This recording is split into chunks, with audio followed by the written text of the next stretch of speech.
desktop audio. I should probably set the desktop audio to work correctly. In case people... Oh, am I supposed to be in the Discord chat?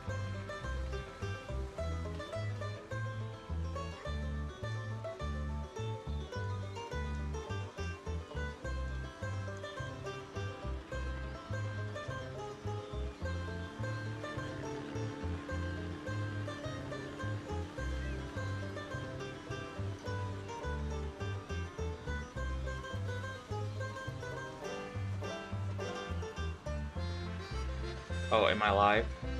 Hey, what's up, guys? My name is Madtaz64. I am gonna be running Banjo-Kazooie, nuts and bolts, any percent, for the 360. You may be wondering, well, first of all, let's just get started, because we got a 9-minute unskippable intro full of fun. Now, you may be wondering, why am I playing this in Japanese? Well, you'll see just a second. Also, it's well, first of all, the text is faster, but also there's another reason. Technically, Japanese is faster, but the Chinese version doesn't have this.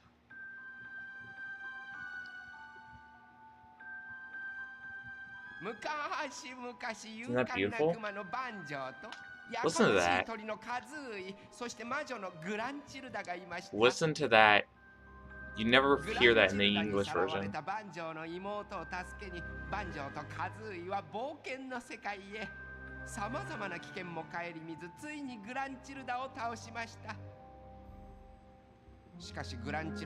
I go. Oh shit, was I supposed to wait for it to say go? I'm sorry. I'm sorry. I'm sorry. I forgot the countdown. That's my bad. I can tell you that once the intro's done, it's gonna be at 8:54. Should I reset?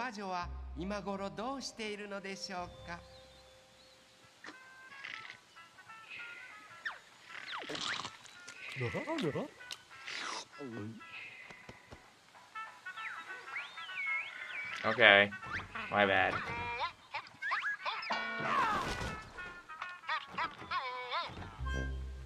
I forgot to also start the recording. Whoops. It's fine.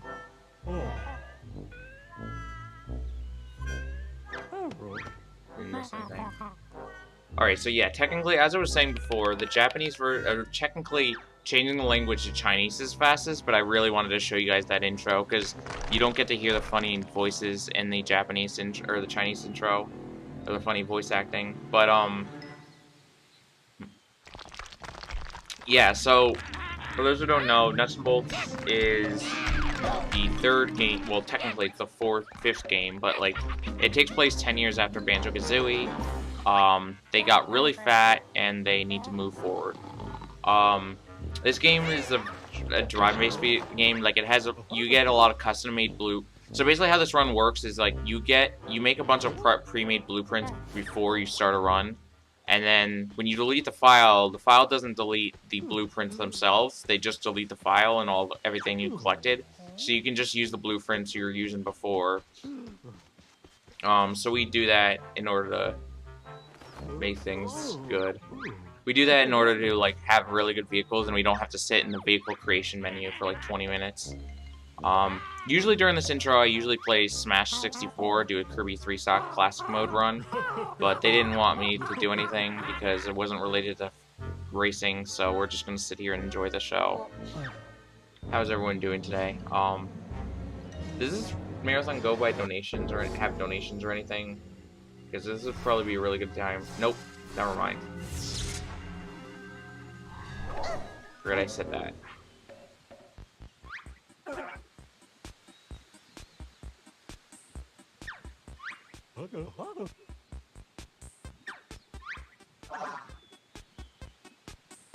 Hey, Realm. Thank you for the good luck. Nice day, dude. Pumped for some nuts and butts. I too am pumped for some nuts in my mom's butts. Also, I'll be right back. I need to go turn on my light.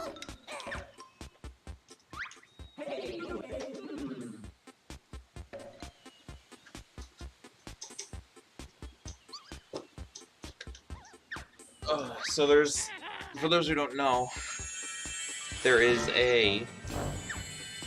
also this route we're gonna see is new. I spent the past week like rerouting. Well, me and Psycho have been spending the past week rerouting the game. He has like a really different route than what I'm gonna show, but this is pretty new. Relatively speaking, there's some big changes that should save time compared to my PB that you guys all clearly know. But no, in all seriousness, yeah, it's exciting stuff. It's a world premiere. Got world premieres early, before E3. How's that for excitement?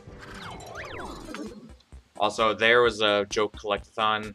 You're supposed to, at the 9-second mark, you just mash Y, because he just is disgusted by your performance.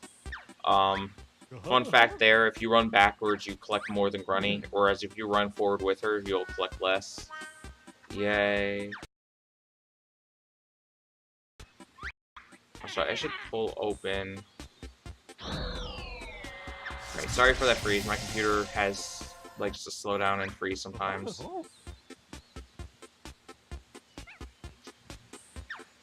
don't know why that happened.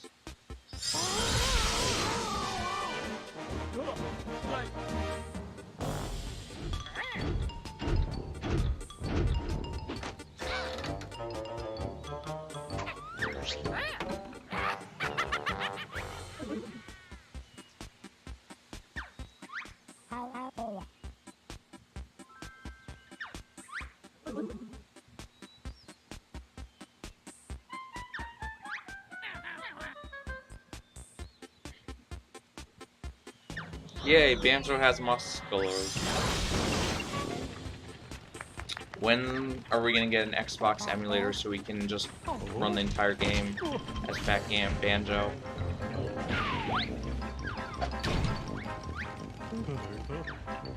That would be a treat, right? Right. Totes.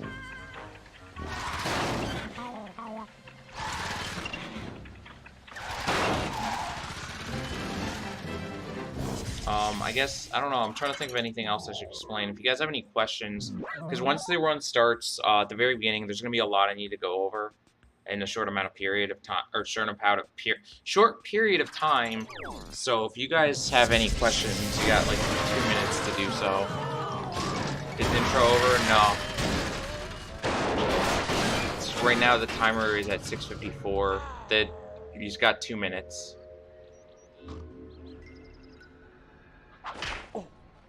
No bitch slapped. I'll count it down once the intro's over. Or I'll count down. Like, I'll just basically say, and now. And at the now, you can start the timer.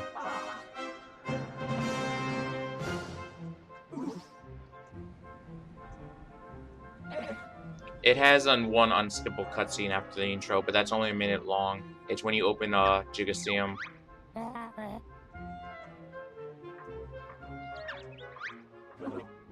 Why is the game dialogue in Russian?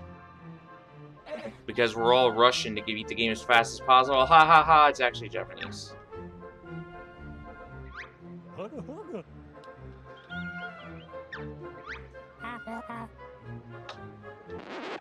Oh?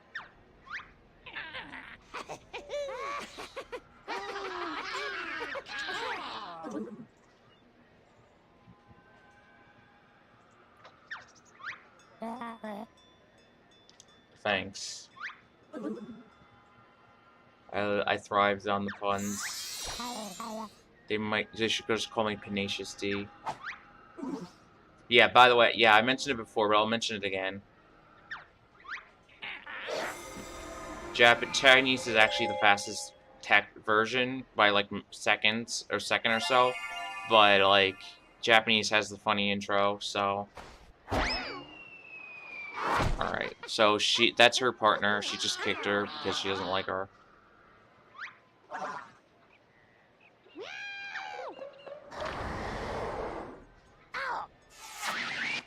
Alright, in 3, 2, 1, go. Alright. Intro's over. Timer should have started. Hopefully I didn't fuck that up. I know I said I would say now, but... Whoops.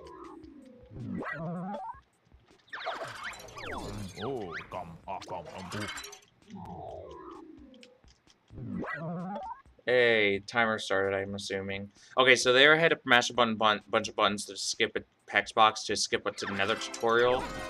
They want me to flip over this vehicle. And now we start the run. So first thing we're going to do is we're going to run up to the top of it, or jump up this... We're going to fail to jump. We're going to jump up this railing, and we're going to turn right over here, jump onto this house, grab the note, and then jump back on the railing. We used to get 330, but we don't anymore. So... Okay. Just wanted to wait a little bit to play safe. I want to jump to this railing, though, because we want to collect some notes that are on the wall up top here.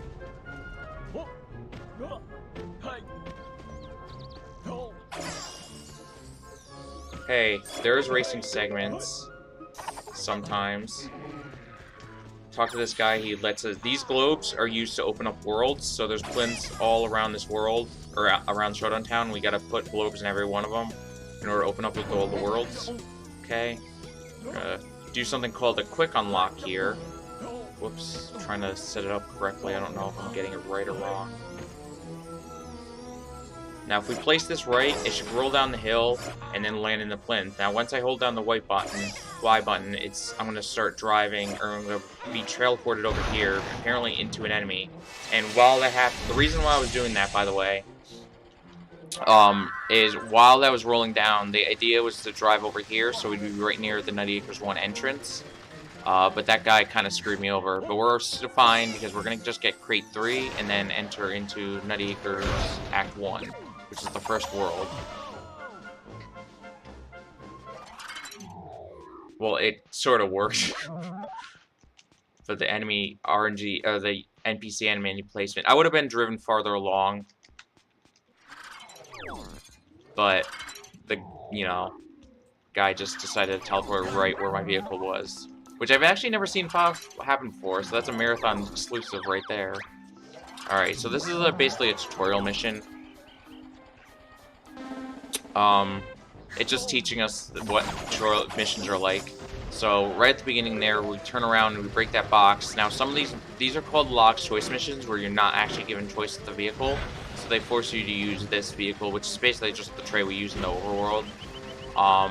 But so, like, sometimes you'll see us do crazy stuff to, like, edit vehicles and such. Right here, the only thing we really did was just grab the medium fuel in back of the vehicle, because that makes us drive faster. Also, this cutscene here you can't skip, which is another unskippable cutscene, but it's the only unskippable cutscene, it's the only post-mission unskippable cutscene in the game. It's just showing you that you got a Jiggy, you get notes, and you get a Trophy Thomas trophy for finishing a mission. Every other one we can just mash and skip. So after this cutscene's here, we're gonna grab the notes to the right. Now, note collecting is very important in the beginning. First of all, we have to cash in this Jiggy right now. We normally would want to wait cash in Jiggy, so we have a whole bunch, but they won't let us get any like tamper switches, which I'll explain later, until you cash in that Jiggy. But yeah, like, so this game works a bit differently from Kazooie and Tooie, wherein once you beat a mission, like, you get the Jiggies, but you don't actually have the Jiggies registered until you cash them into the center. Also, this is called the trolley hover. It's probably one of the oldest, first discovered tricks in this game, back in, like, when it first came out in, like, 2008. You just hover, jump on top of a box or an object, and then just hover over it, move. We're going to be using that a bunch, especially in the beginning here. We're going to grab these notes over here. Try not to drive into the water, because that would be really dumb. 20, or like 27 notes around this area. There we go. And we're going to hover up here. Now up here is another crate, but also a switch. By the way, if you're wondering, I talked to the pig guy earlier, because that activates Jinjos. There's a bunch of Jinjos in the overworld that are trapped in cages because the guy mistake the Jinjos for Minjos. So basically what you're supposed to do is you're not only supposed to bring the Jinjos back to their cages, but you're also supposed to replace the Jinjos with Minjos, which are just running around freely, terrorizing the neighborhood. We're not really going to do that much. We're only going to be talking to this one Jinjo here, or bringing this one Jinjo back to his house here. And the reason basically is his house, he gives the most money. He gives you 125 notes, which is really helpful at this point in the game.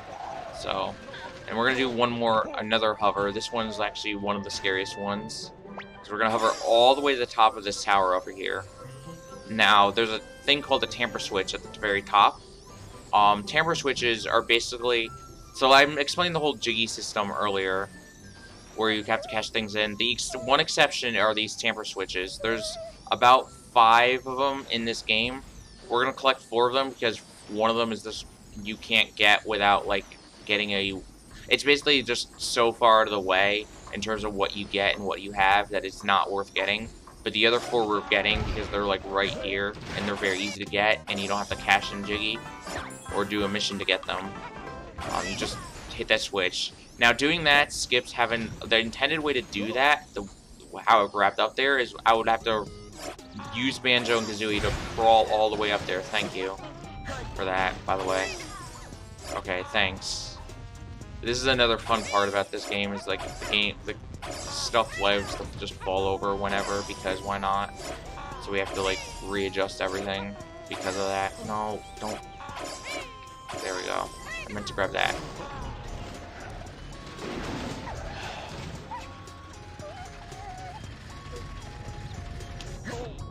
No! Are you...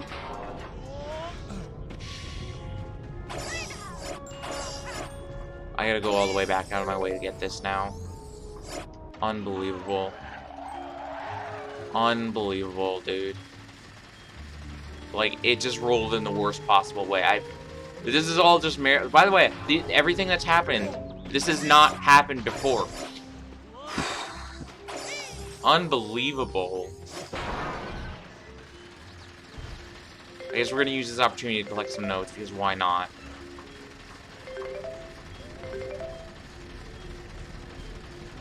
So what's supposed to happen is you take this tray, you take this globe, and all you're supposed to do is throw it down here, so it rolls down near an entrance somewhere. So that's gonna go straight. We're gonna use that to open up Lockbox. We're not gonna do that until later.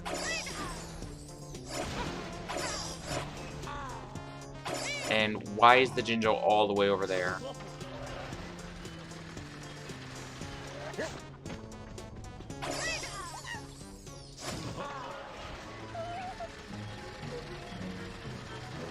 Okay, so now what we're gonna do is we're gonna drive over here, and we're gonna hover to uptown over here, because this one area that we're gonna get is basically a gold mine for speedrunning. There is a lot of notes. Not only is that where the yellow Jinjo is, which really makes things a lot more convenient. There's that's the thing. Like, one of the things that's great, like why the yellow Jinjo is worth it. It's the most it's the one that gives you the most notes, and it's also right where a bunch of other stuff is. I swear to God.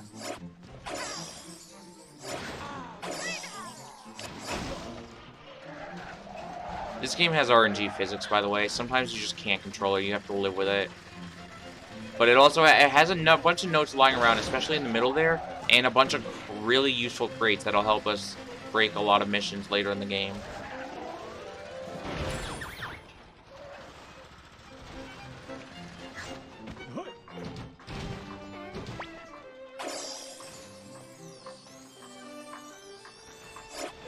Dude, I lived middle-aged mom life. Don't even get me started.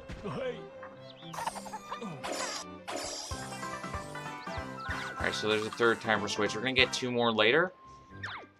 But we only need that many to open up Night Acres Act 3. Which is the next world we're gonna enter. Grab these notes here. Drop down. Of course, the crates fell down right now, because why not?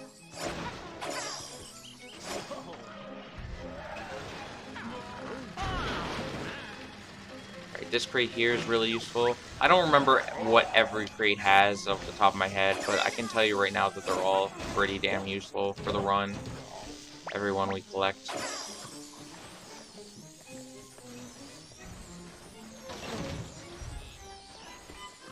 Sometimes it just likes to get stuck. I'm surprised it didn't, like, it actually let me go through, though. Alright, so I tried...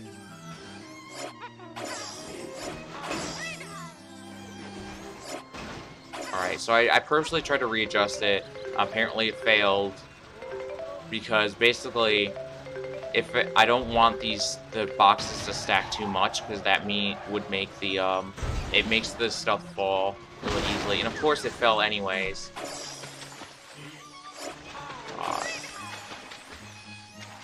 This is the only type of things you'll see during marathon runs. If I was doing a real run, like, it did not go nearly as bad. And I literally just did a run like a couple hours ago, and people can vouch, like, I was not having this much trouble.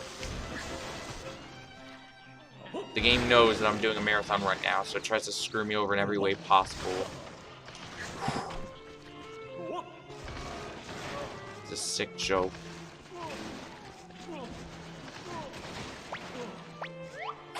Or lose my mind. Just get over there, please. Thank you. Okay, so this right here is called the laser fence grab. So you see that there's a crate on the other side of this wall. So what we're going to do is we're going to push it down here so that it lands right near the other crates. And then we're going to hold D up on the warp pad. Now what this is going to do is the game right now thinks that that crate on the other side of the laser fence is in our tray.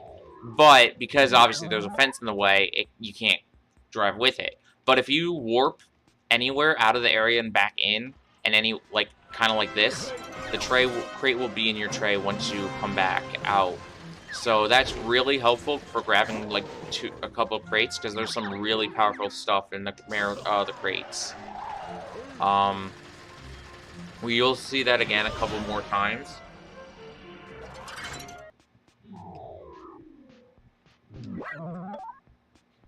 But for now, we're just going to do Jaeger's Act 3. And this is very clearly one of the hardest missions in the game, which you will see with your very eyes in just a moment.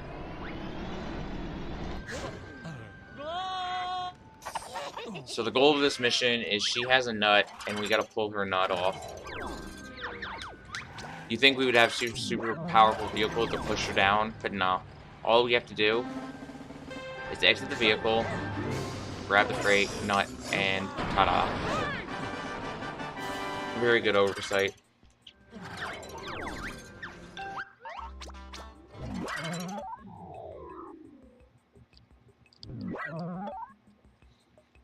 Alright, so if we're beating a mission, we get high grip wheels, which are very useful for driving around up slopes and stuff.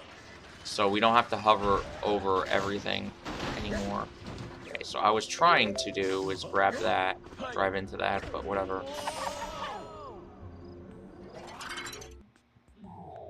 Yeah, it's funny. It's a really funny thing you can actually do, surprisingly.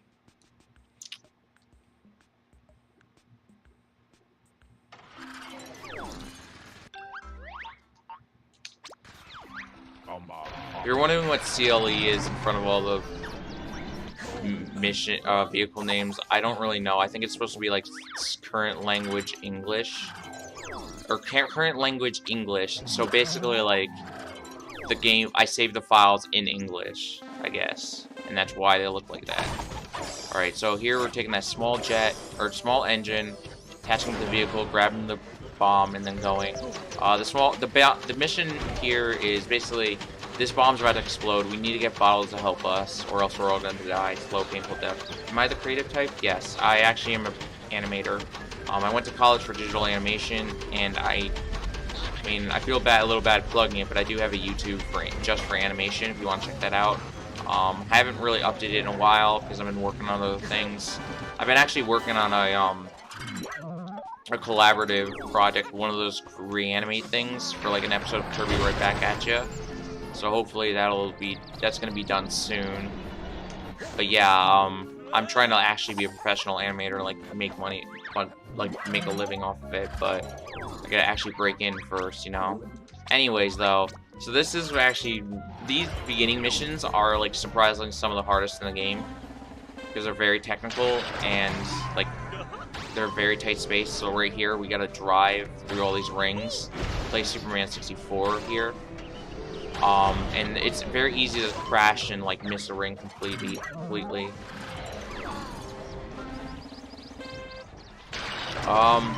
Actually, surprisingly, I wouldn't consider myself very good at making the vehicles. I'm more special. When it comes to like this game. I feel like well, in general, it's speedrunning. I feel like, well, the most enjoyable part to me is just making up routing.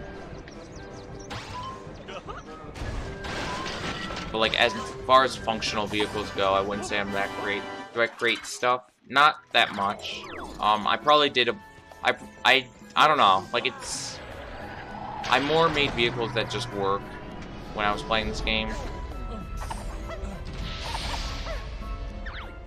Like, I would say a lot of the vehicles are made more by leaderboards and a combination of looking up leaderboards and help from Psycho. Like, a lot of the vehicle designs ideas were his.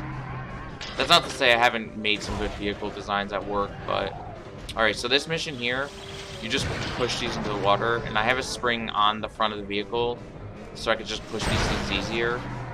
In the meantime, we're also going to be doing some note collecting, because we want to have 375 notes by the time this mission's over. Looks like we're going to make that deadline, even without collecting the notes over here. So there's a little bit of a risk strat over here. While that's going down, I'm going to drive over here and try to collect these notes over here. Okay, nice.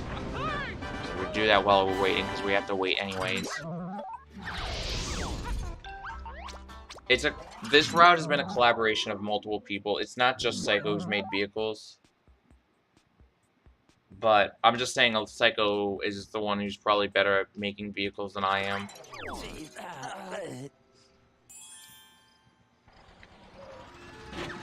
Alright, so now we're going to go to what is one of the only RNG segments of the game. Jolly can be in one of 4 different locations, depending on, like, just RNG. And he's a very important part of the run because he has 5 Jiggies for sale, and you can buy them if you have 375 notes, you can buy all of them. So that's why we spend a lot of time note collecting, for that very reason.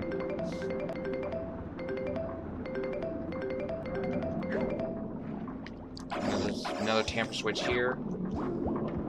I mean, you're seeing a lot of his creations. If you're talking about, like, just straighting up making up models that look like stuff, though, I haven't really done that. I don't think Psycho's really done that much either. We more just, like, make stuff that works for the route. I mean, he has made some cute stuff. Like, he did make one of the vehicles had a Kirby in the back, but I probably should do some more stuff like that, and I'd like to, but, like, I don't have the time. Whoops, I forgot to skip the cutscene.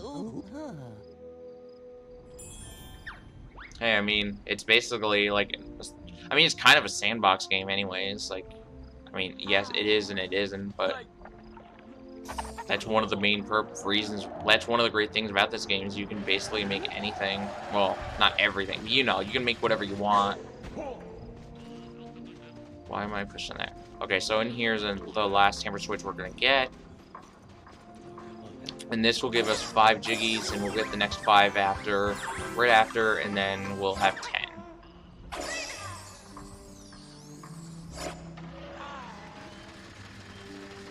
Flying vehicle. You can probably, if we're talking about the Great Heavy can actually be downloaded on the leaderboards right now. I think Psycho still has an IL time for it.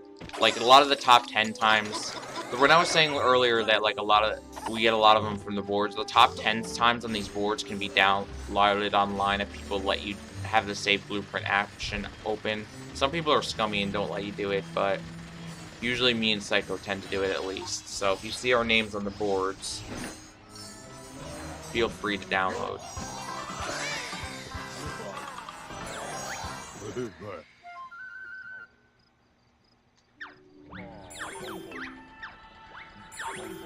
It's actually funny because, like, a lot of people ask if this game is really broken. It kind of is, but, like, a lot of the stuff that breaks the game isn't exactly a super noticeable thing. Like, at least in terms of, like, the run. Like, it's more of, like, what you create with the vehicles that really sets this apart. Like, it's, like, the creative aspect right there. Like, you know. I mean, that's not to say there's not stuff that's broken about it, and there's not, like, exploits we do. But a lot of the exploits more have to do with the fact that we have more than we're supposed to have at this point in the time. Like, we're not supposed to get jets until, like, almost towards the end of the game. Do I enjoy trying to draw a line through a maze?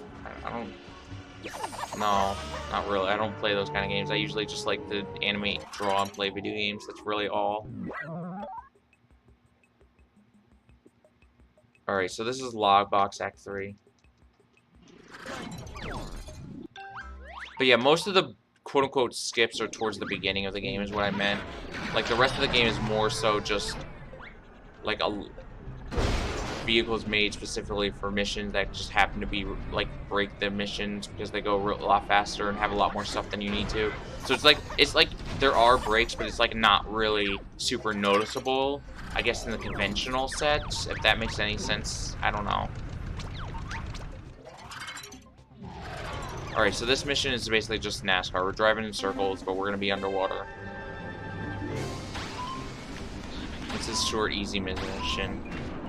A lot of these missions are like, okay, so I probably don't know if I explained it, but any mission with Grunty in it, like a Grunty face, is a boss mission, or act. Any act with Grunty's face on the, like, on it is like a boss act. So there's usually only one Jiggy mission, or there's only one Jiggy mission in it. And after you beat Grunty in the mission, she'll give you a part to use in the overworld. Because, like, we're forced to use the tray while we're in the overworld. We can't use custom vehicles, unfortunately, or else there'd be a lot more broken shit we could do. Oh, wow, I drove forward a little while during that cutscene. That's pretty hot. I think I did. Might have been placebo.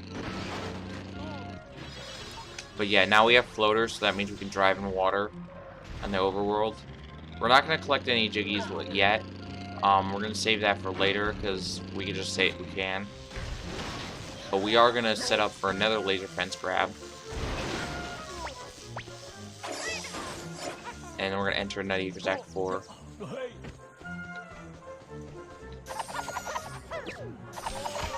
Now this mission, okay, so one big change, if you've ever watched a run before, the biggest change we used to have was we took out a suck and blow at the beginning, because it's like takes a minute to get, and we found out there's alternatives for pretty much every mission that uses the suck and blow, where we only need one throughout the entire game, and we get that as a freebie.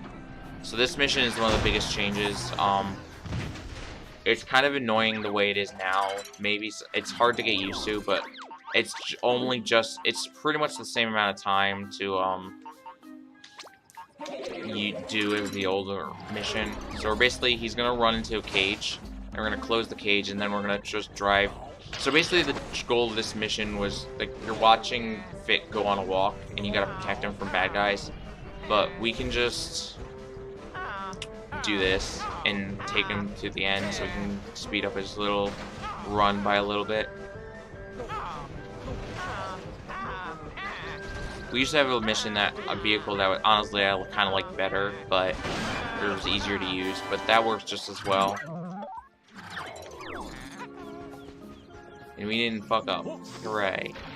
Alright, so we're gonna go straight over to the farmyard, talk to Klungo. Actually, I guess this can be considered a glitch. I mean, it's either a glitch or an oversight. But this is a locked choice mission, so we're forced to use this garbage vehicle. And what they expect you to do is they expect you to bring the nuts over to the sucker.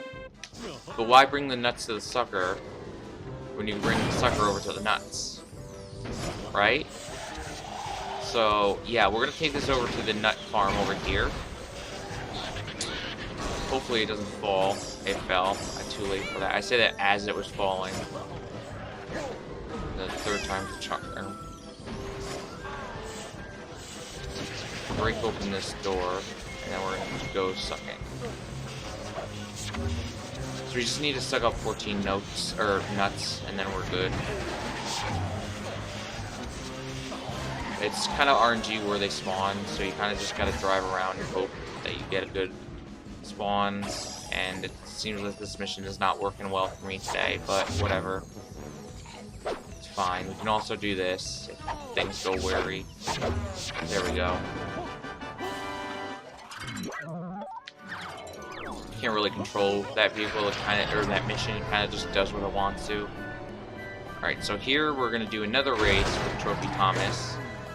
But instead of racing Trophy Thomas, you're racing Grunny's little gruntling cat thing. I forget it. Mittens, I think it was. No. What was the cat's name? I totally forgot. Oh yeah, so one big change, another cool thing, this vehicle, you might notice the wings are all like inside, kind of looking like they're trying to be an edgelord, or like that Gladion from Sun and Moon. There's actually a reason for that. So the reason basically is if you have, it basically lets you go through tighter quarters and not crash as much. Because when the wings are outwards, or out of the vehicle, like there's a lot less room to drive through tight corridors like that. So we used to have to actually let go of our wings and stop right there, or just drive on the ground. But because of this, we can actually just fly through that area without stopping.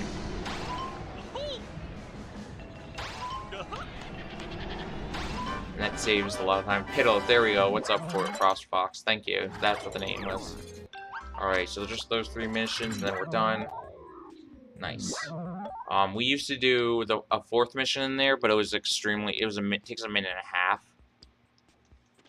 half. So we ended up cutting it, and it's worthwhile, honestly. Move. Cash in this garb here.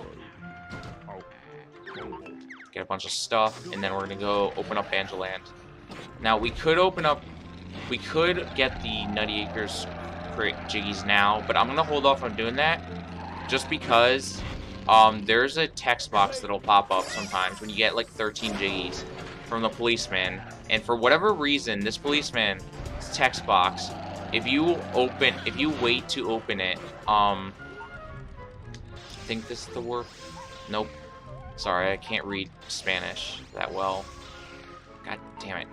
There we go. I think that's it. There. No. Okay. Oh wait, I'm stupid. We didn't actually hit the warp yet. Well, that was a dumb waste of my time. So we're gonna go drive up this hill like we were supposed to do. Like that's I mean, I totally knew that what we were supposed to do, by the way. If you drive through that the right way, you can actually just let it go without having to go in without like having to get out of the vehicle, just drop the globe in and it'll push you in the water. I was on a tangent about something and I totally forget. But whatever. So you might hear me mashing. The reason why I do that when I go into a world at the very beginning is just because, like, at the start, when you first enter a world, there's a cutscene, and you skip it. When you first enter a world for the first time, I mean. And by, if you mash fast enough, you can just skip the cutscene entirely. Like, if you don't mash fast enough, it will still show a black screen, which costs like a second or so. Here, we're just gonna flip the garbage can around. You're supposed to drop the stuff in the garbage can, and this is the fastest way. Hey, I got 9 seconds. Oh yeah, the 10 acres jiggy. So yeah, there's a text box that pops up. Whoops. There's a text box that pops up from the police guy, saying that the police need to be more vigilant. The thing is, that text box pops up really early on. So, like, or it pops up right before you also unlock some stuff. So, like, if you unlock some, like, get enough jiggies to unlock stuff while the text box is still playing, if you go from, like, 13 to 16, there's a chance that text box will just stop everything and make you wait for the text box to go away. So what I do to avoid that is I hold off on collecting the Nutty Acres Jiggies, because it doesn't really unlock anything that I need right now. The only thing is it, like, makes you watch an extra cutscene later, but it's not a big deal.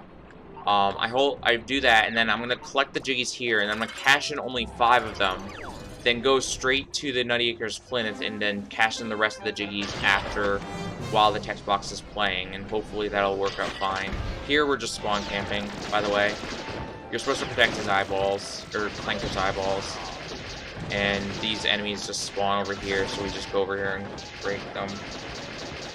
You threw away a copy of Drive by Woolies? Probably a lot of people. Yeah, if that text box stops you, it's a good like 5-10 seconds. I think it might be faster on Chinese to Japanese though, just because there's less stuff.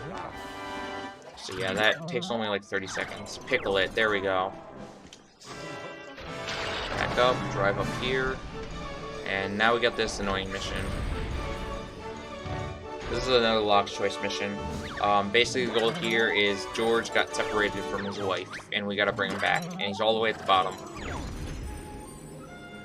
He slid off into my heart.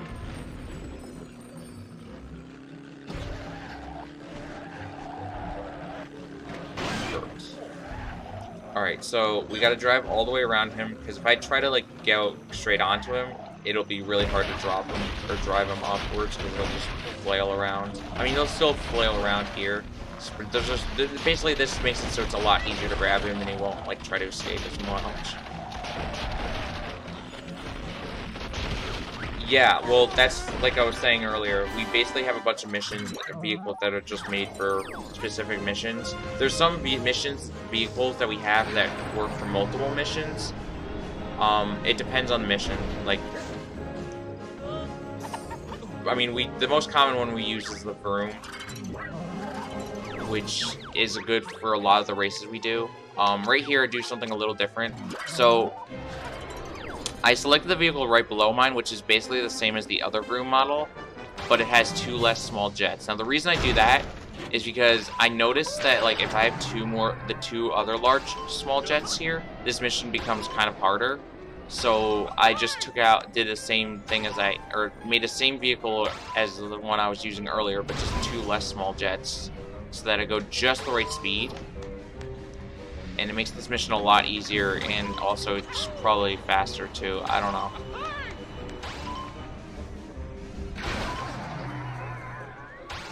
Yeah, this mission is not too bad, but it has a lot of spaces that you have to go past. You can make that spot. By the way, I just messed up.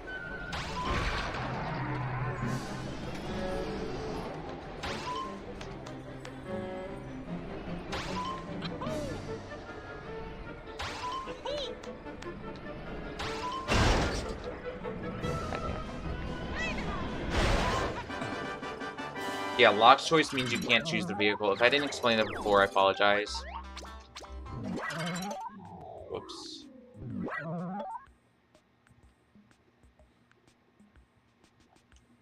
This mission reminds me of that one in BT. Damn. Base win.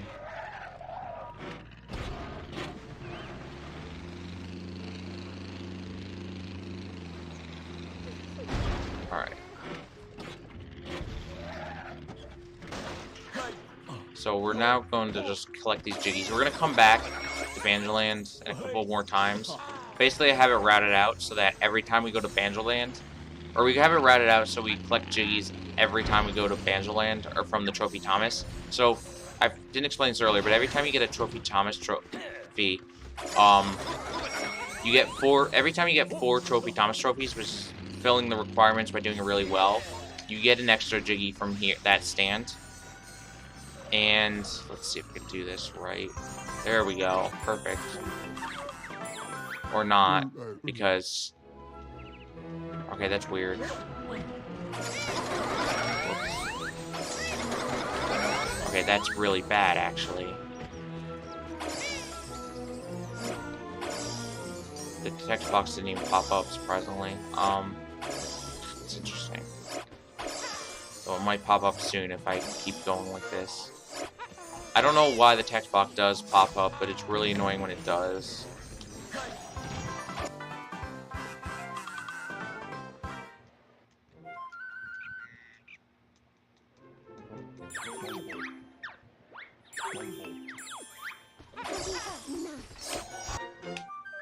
Okay, finally.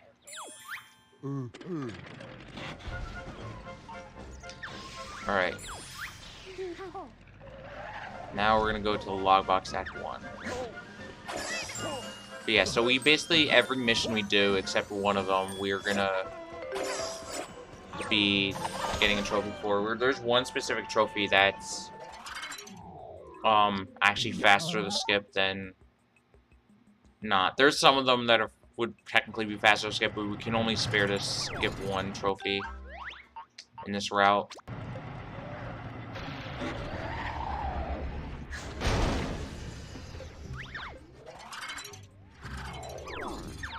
Alright, so here, what we're gonna do...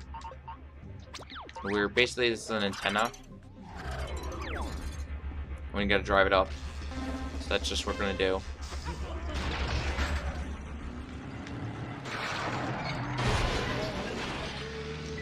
There we go.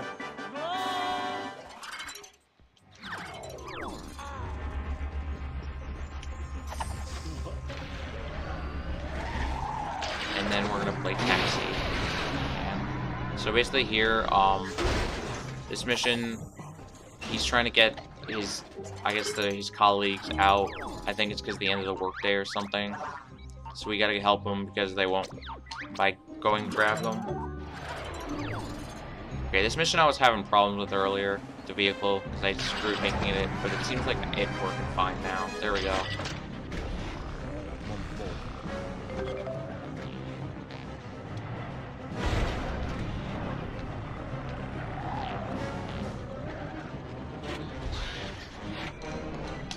There we go. Yeah, you can get like 15 seconds. We do it really well, but that was just fine as it was.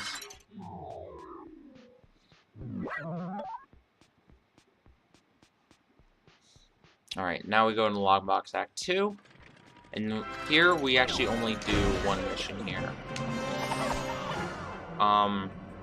Because it's just really fast. And the time it takes to go in and get... The mission's pretty fast, and the time it takes to go in and go to the mission just ends up being worth going in here. Oh.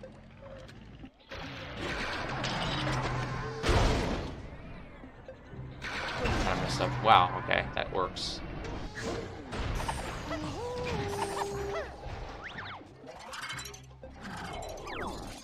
This is another locked choice mission, also.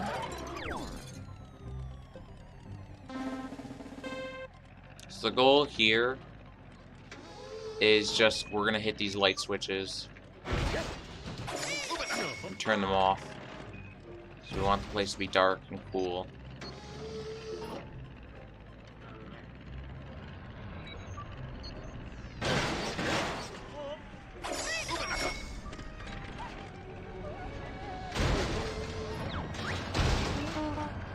On.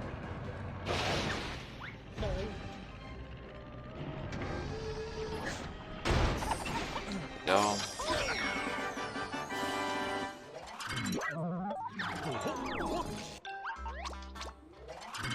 Nice short mission. Alright, so this mission here, this act here, this is a good act here. You're gonna like this. Do not adjust your set, because you're about to see the best part of the run. Right here on twitch.tv/A Race Against Time Marathon.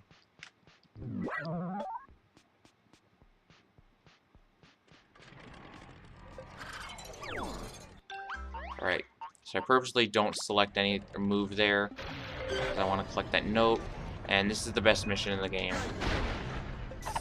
Bar none. Best vehicle, best mission, best everything. For what? It's time to duel. That's what it's time for. Where are you? There you are. We have a good pal Heavy coming up. So this mission right here, this is a giant nail, and we use this to hammer down the switches. And we have water too, so we can make the switches harder to, or softer, so they're easier to press.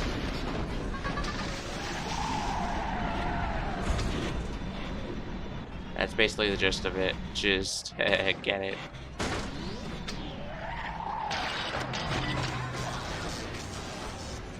So we gotta hit 5 switches, and we need something heavy, and our good pal Heavy is just the man for the job. or just the vehicle for the job.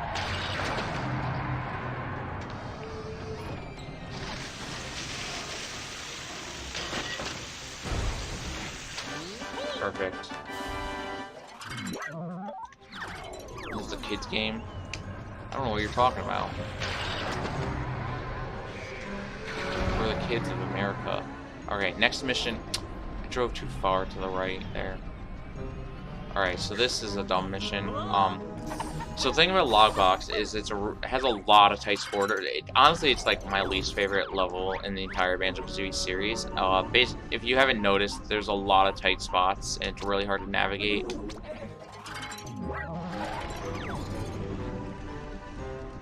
This is one of them. So we have a slower mission. I mean, we could use regular room, but we made a slower vehicle just for this mission, just because it's a lot easier to drive through, and with the speed the other one goes, we would have to back up a lot, which would probably make it not worth using.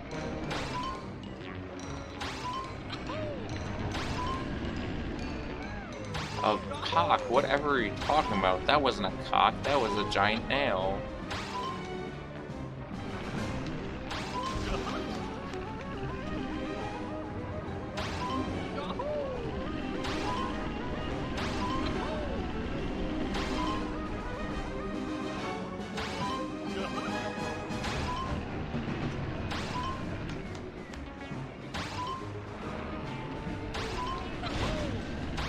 Get fucked, Go-Go.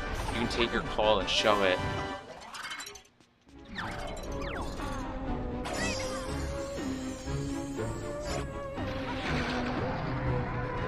Alright, so this mission here, we're just blowing up... Whoops.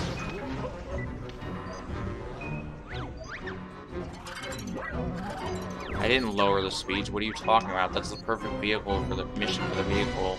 Vehicle for the mission. Space NASCAR? Yeah, pretty much. Alright, so do not adjust your set. Oh my god, the stream is screwing up. What happened, guys? Ah! No. So that's a funny thing, part of the visual effect they did for this mission, is that you're basically blowing up these enemies because they're trying to break the chips. And if they hit them, you can, as you saw, they'll glitch up the screen. Just gotta blow them up. We have a shit ton of weapons for this. And we actually did really well. That was really good. 30 seconds. Not even 30 seconds. Diddy Kong Racing in space. Yeah, because it's not like Diddy Kong Racing ever went to space before, right, guys? Huh? That'd be crazy. Alright, so... we got Psycho Squirtmobile. So basically, Klungo wants us to soak up his sponge, so we're just gonna do that. The goal is to get up to this. This is the annoying thing about this mission. Like the helicopter designs is they always like take forever to drive up. Like they always kind of are a pain to drive up sometimes.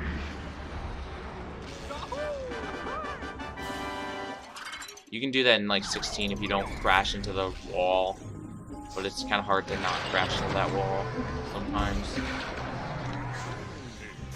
Alright, last mission.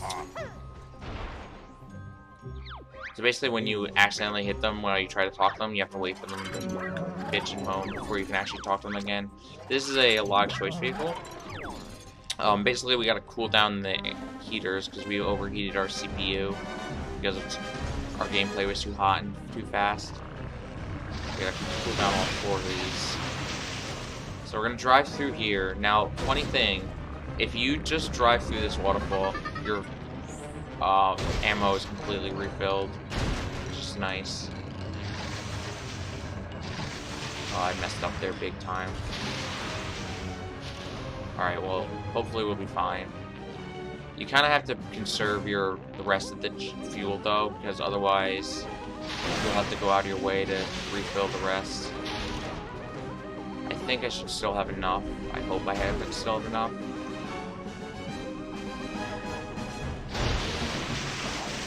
Alright, we're good.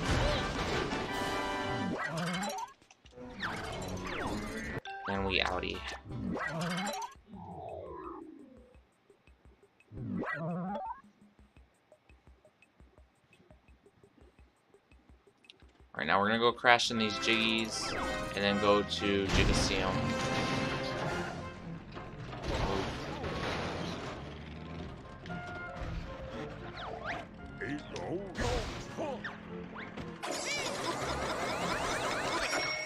And of course they saw us while we were crashing Jiggies. So you want to be careful, these guys can screw you over really easily. They crash into you the wrong way. Luckily, we managed to still keep our Jiggies safe. Oh man, that was close. They can do some really screwy stuff. Like, I have a really old highlight where they basically just, like, crash all.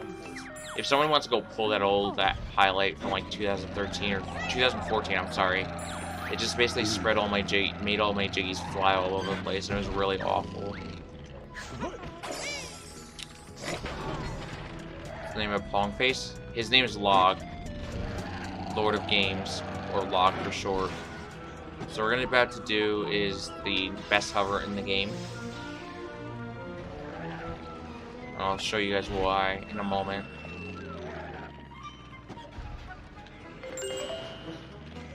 Crash into that. Right around there.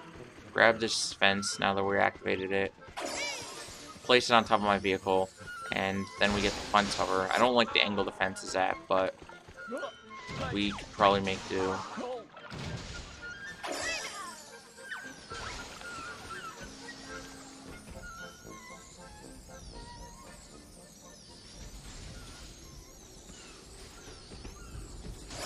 Nice. Alright, so this is next to the unskippable intro. This is the longest cutscene game that we'll see. It takes about a minute.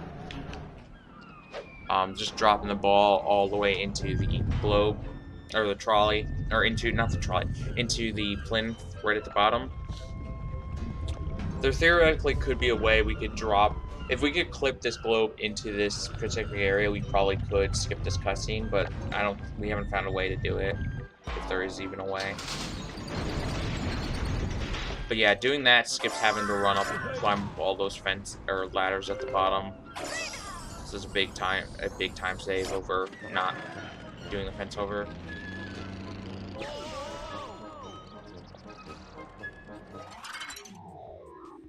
Alright, and then we enter Jiggaseum.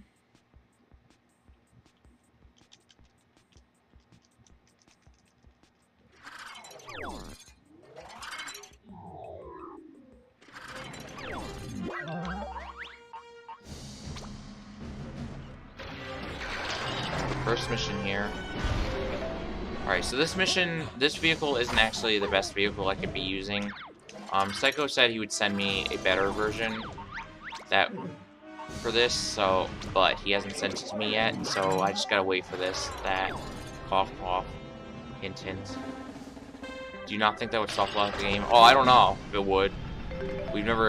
It never happened, so, like, it could soft lock the game, maybe. I don't know.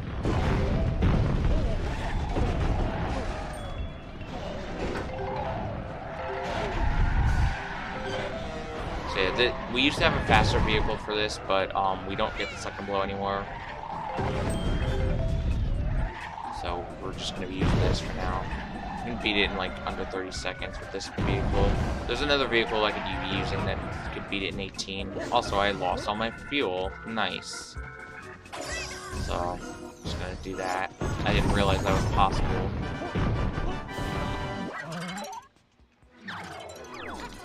It's fine, Psycho. Just upload it to your USB and then put it on like upload it on USB. If you have a USB port, just upload it on there and then just send me the USB or the file. I can take care of it from there.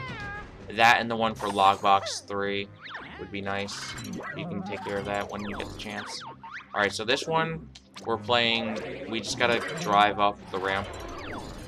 Why am I using a slower creation then? Because Psycho hasn't sent me the faster one yet. So we just can skip that ramp completely. I messed up the angle. So with this new vehicle, it's actually kind of harder to do the strat I'm doing here, and it's kind of annoying.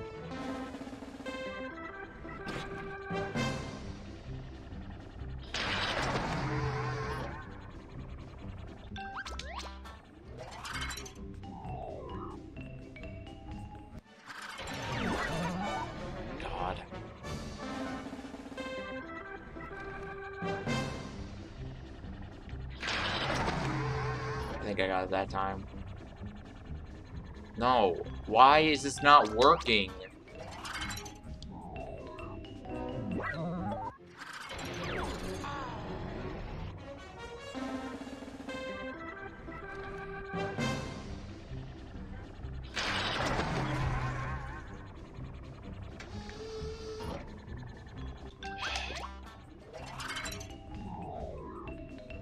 This is really annoying. I don't know why it's not working. I'm gonna have to do the other strat because I can't get this to work, and this is...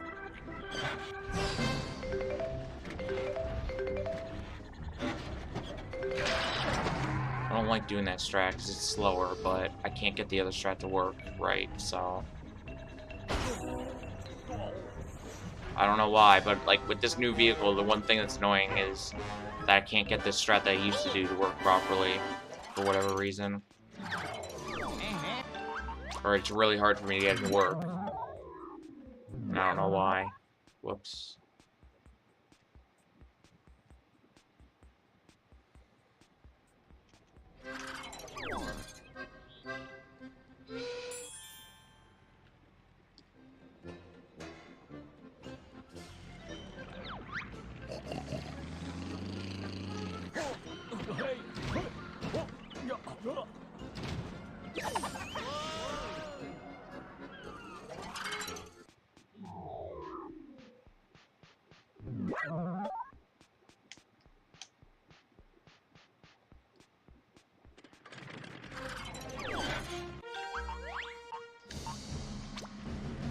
Alright. We gotta race the mission. Now for this race, we're actually gonna be losing fuel towards the end.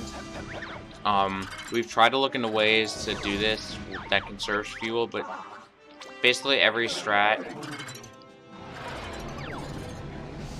we found, every way we could get, like every thing you could think of to get extra fuel in this is just turns out to not be worth it, because you only lose 5 seconds by not having the fuel. So we just kind of suck it up and deal with it.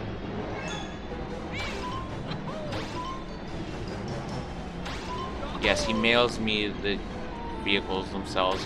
He sends me like actual real life blueprints, and then I just shove it into the 360. And it works that way.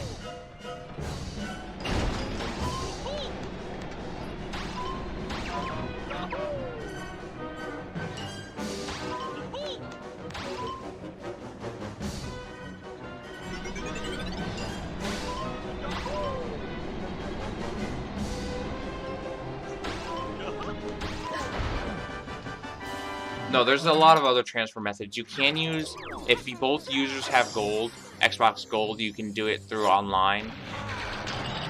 But it's kind of a pain to do. There used to be another method that involved uploading it onto there used to be a server just for sending vehicles that people, even with, hold on, I forget the name of this. This is a new one. Okay. There was a new vehicle, or like, there used to be a server you could specifically made just for sending vehicles. But,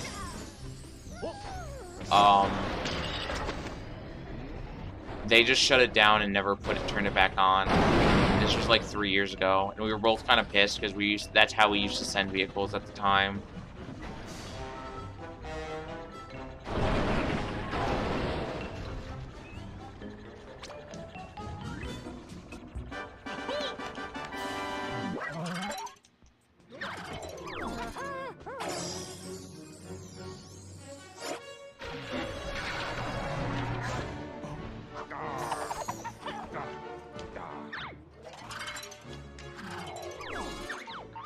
Alright, so this is kind of a BS mission. Here, we gotta take these balls and put them on the stands.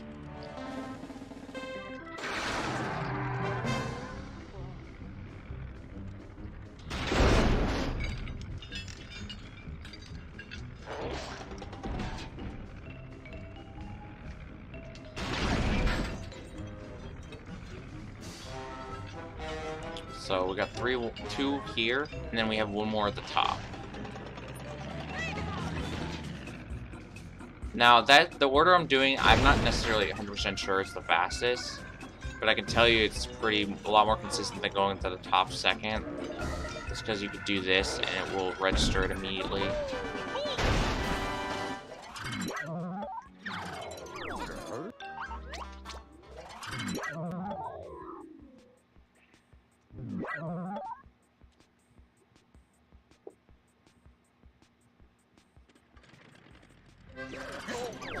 Mass supply there. Alright. So we're exiting here, and then we're gonna go into Madtaz64 Act 2.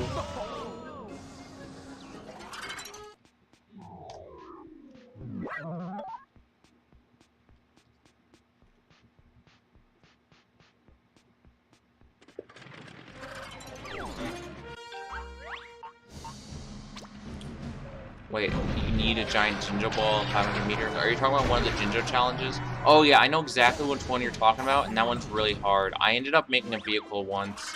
If you go to speedrun.com, by the way, if anyone wants to learn this game, there are plenty of resources on speedrun.com, and we can also help you. I am going to be uploading these vehicles as soon as I'm satisfied with them, which probably won't be till after this weekend, because I still have stuff I need to look into. Or I still need to have Psycho send me his stuff. But there is for 100% vehicles on there, and on one of those mission vehicles should actually work for that specific mission pretty well, the one you're talking about. And also, my run, if you wanted to see, was, I think it's on the really, really longathon for my 100% run. Why am I going here? Oh my god. That was an old route that I do. I used to go to this mission, but now we don't go to that anymore. I was not supposed to go to it at all. Whoops. I wasn't even thinking. We go here instead, because this is actually really faster than that other racing mission, if you can believe it.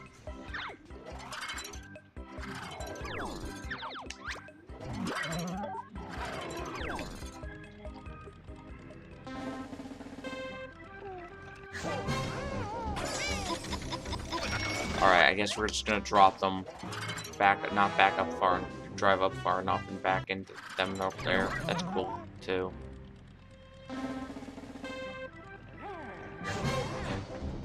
1, 2, 3, 4. Okay, so we have 4 pizzas. I think we actually put in one too many, but that's fine. We want to have 4 people. We have 4 people we want to deliver to. We're gonna go up here first, because this guy's out of the way.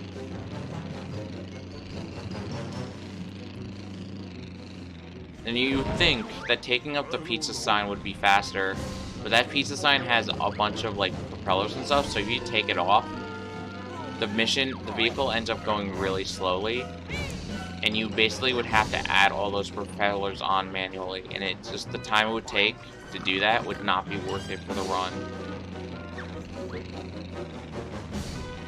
So you can just beat this mission with this vehicle in like 55 seconds, and you're fine.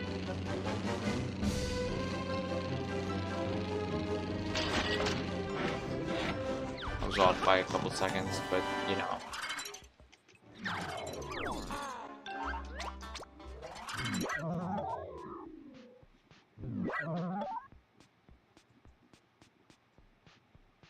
Don't worry about it. Okay, so we're gonna go over here. We're gonna get the jiggies in this Plymouth by crashing into this door, crashing into it again. Usually sometimes we need to only crash into it once, but that time I guess it just wanted to make me crash into it twice. Or make sure we're positioned just right. Yeah, exactly. How would I know what kind of food I was delivering if I didn't have a giant sign in my face telling me? Good old Azit.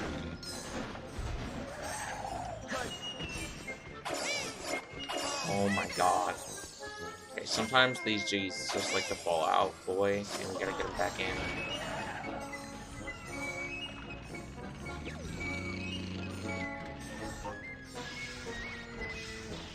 Okay, we're gonna catch these Jiggies in, then warp back to Trophy Thomas's area, and we're gonna miss catching in 2 of them, so we're gonna have to drive back up.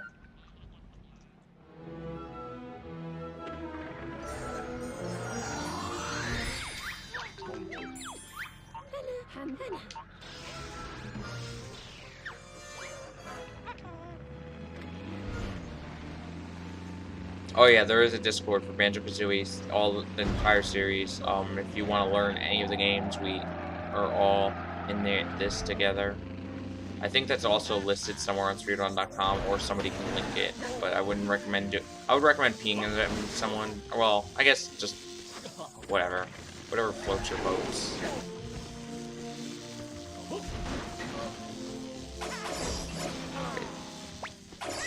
Whoops. Oh.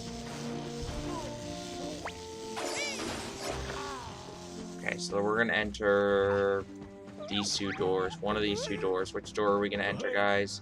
We're entering Act 4. You fucking whore. Alright, so I went to Act 4 first just so we can get this extra spring for Act 3. It doesn't really do that much, but I don't know. It might help. We're also gonna get this gold note. This is one of the few missions. Oh my god, it's not letting me grab this note. Just grab it. There we go. Holy shit. Okay, so this is one of the only missions in the in any run. Like, this is the only mission in this category where you don't have to actually switch vehicles. Well, okay, that's a lie. There's two. It's besides the first mission.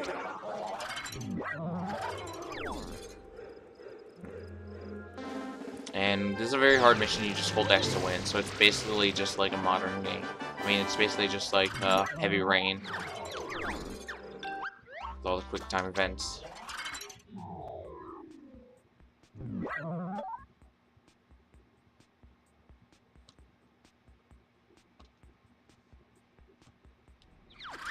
Yeah, I explained that earlier, the laser fence grab, but to explain it again, basically what Numba said. I'm tricking the game. Like, I have to create my tray now, but I tricked it to thinking it had it in my crate. So, like, when I enter a world or something, it'll, you know. Alright, so this mission right here we're going to do first. This used to be in the run, and then we took it out. But I just recently added it back in.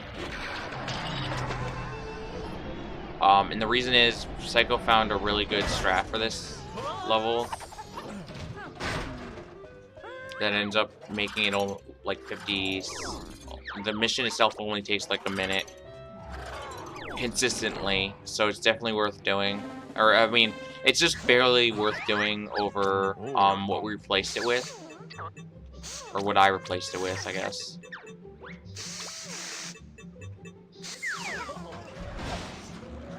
Basically, I just rip that thing apart, because otherwise it would be a real pain to drive around. There's like a bunch of cars, and it makes it hard to drive. So we gotta bring, I don't know what the hell that was, but we gotta bring these three guys back to their home, or back out of, these guys are supposed to clock out for end of the workday, so we gotta bring them out the door so that pig guy or Bottles can just go home. It only starts to get harder to control this vehicle after we put this thing in the back, but it takes enough time. I don't find it worth like trying to edit the vehicle to put this back or put this on the front or anything. So I'm just doing it this way. Alright, what's up, Boone? Can I get a catch roll call? Alright, so my name is Madtaz64, and my name is Madtaz Animation, and this is Jackass. Alright, so this mission is kind of a pain.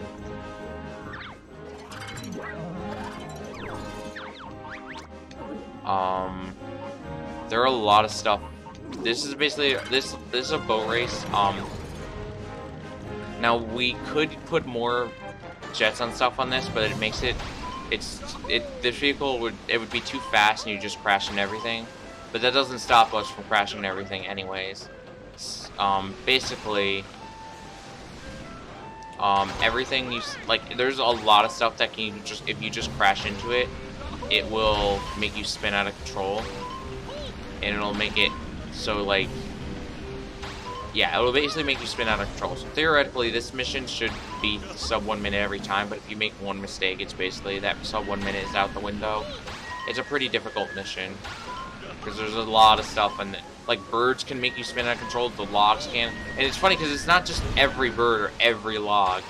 It's just some birds and some logs and some other things can make you spin out. But the other things will just not spin you out.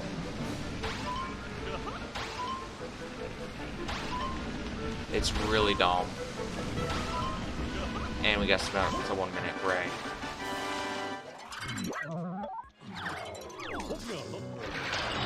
Alright, one more mission. So, Mr. Fit over here is really scared of the dark, and he's worried he's gonna get screwed up. He's gonna get jumped.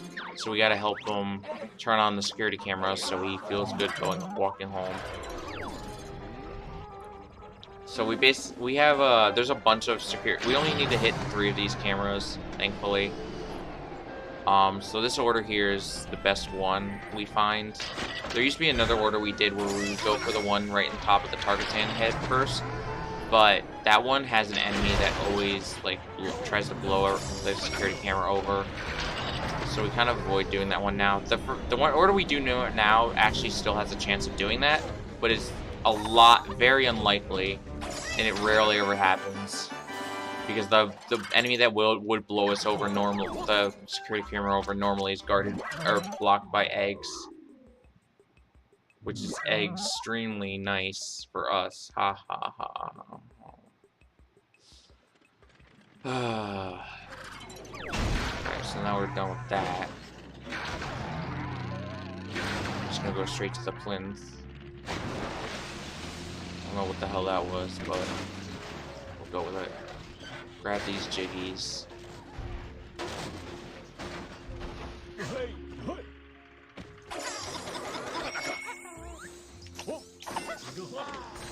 Grab the other jiggies. Okay, so I'm gonna play it a little safe here. Sometimes this guy, like right now, likes to just park right there, so you have to wait for him. But luckily, if you just do this, or hell, I could have even just waited for him to go off and then drive, but he won't notice you. Like, he only really notices the stuff that's going on right in front of him.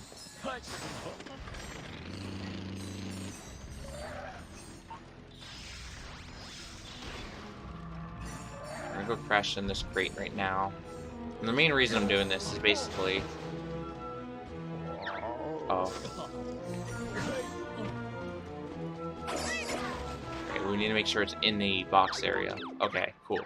So what we're gonna do now is we're gonna do something really cool here.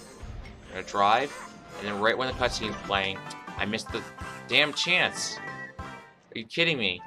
Basically, the idea was spring over the plinth while the cutscene was going, so that we'd start right in front of the. We'd be right in front of the plinth when the missions or when the cutscenes were over, or right in front of the act when the mission was over. But whatever.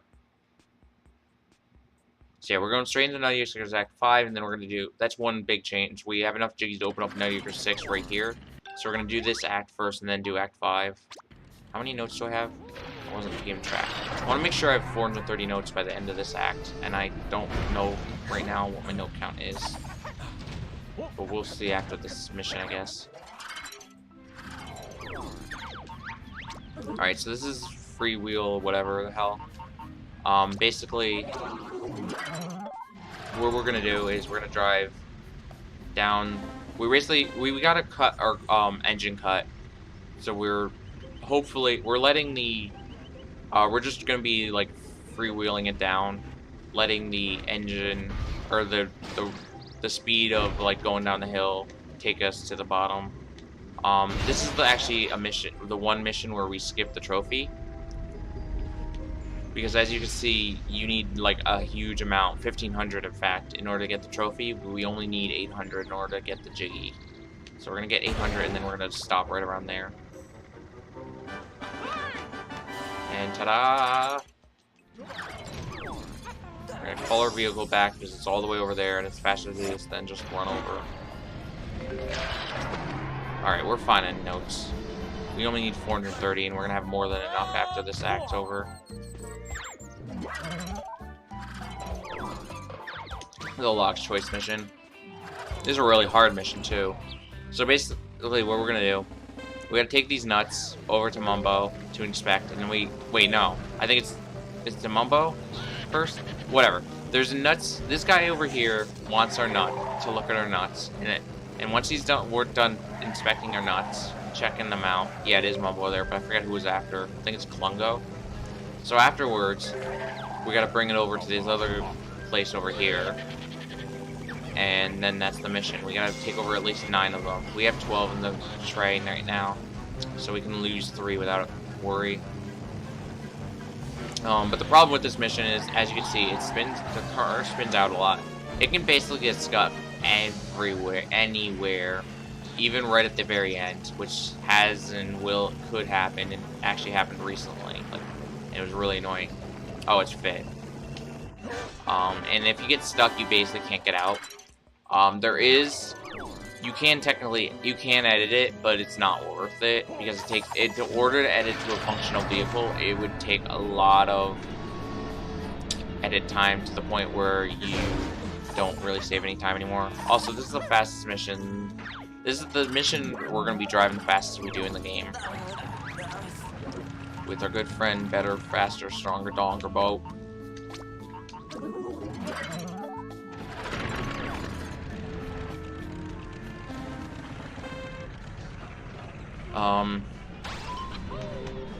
Only problem is we gotta slow down a little just because of like tight turns. Yeah, there's a lot of strats that we don't do that would be faster on the leaderboards, because the leaderboards don't actually track the in-game time for editing the vehicle. It's still tracked in-game time, but just not in the individual mission. I will make that very clear, because we do actually track our game. We do track our runs, or the leaderboards for speedruns are tracked by in-game time, because otherwise it would just become a pay-to-win fest, and it's really dumb. And also, the one problem with the mission is I lose fuel really fast. But yeah, that's Act 6.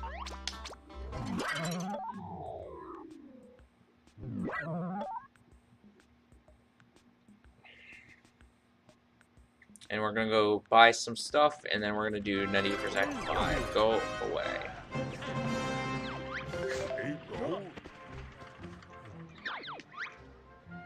You might think, oh, well, you can't speak Japanese, so you're gonna be able to buy them? Well, I already know what I need, where everything I need is, so yes. Yes, I will. We just needed, I already forget. I know what they are, but I forget. Like, if you'd ask me, I'd be like, I don't remember. I needed 4 air cushions, a large tray, torpedo, and 3 clockwork Kazas. And that's everything we need. And it's 430 notes together. So, unless I missed something, which I didn't, because I had 450, we're good. Alright, so right here, we gotta throw back to our good old friend, Mr. Patch. And he's about as difficult as ever. So this vehicle we used here is actually pretty handy for this mission. Armed Kazooie.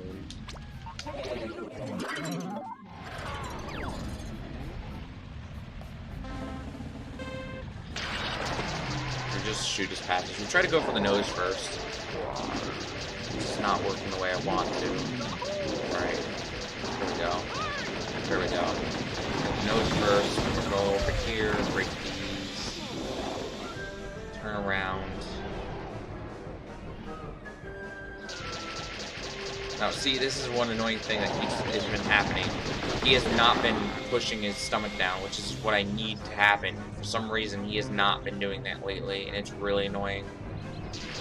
But it's fine, because we have all the ones. I know if I follow this pattern, I should have 8 by the time I shoot down all the stomach, and I have 8, so that's fine. We're just gonna get the other 4, which are on this side. Alright, so the best I've gotten before was like sub 40. I think I got like 36, but it's a really hard mission to do. It's like like with this vehicle though, it's a lot easier to get sub 1 minute, but it's still a pain in the ass. Okay, so this vehicle mission here is pretty cool. It's called Sea Defense, because we got a lot of defense with 2 C's, by the way. It's pretty defensive. Just basically, there's a bunch of enemies invading. We gotta blow them all. Get 16 of them, and then the mission's over.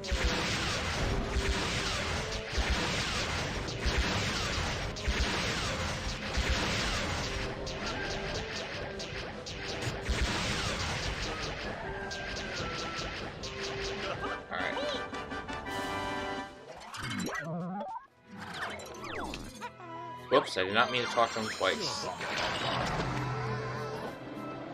I actually might end up cutting the torpedo off of that because I think the second torpedo just makes the vehicle to, it makes the, it cuts out all the ammo. Yeah, no, this game's, the graphics have aged tremendously well. It's really nice. Great, so I messed up a little. Just gonna redo that. Should've let it fall all the way before trying to go. My bad. Basically, we just drive up into the vehicle, let it drop in, and then use the wings as a shield and turn around.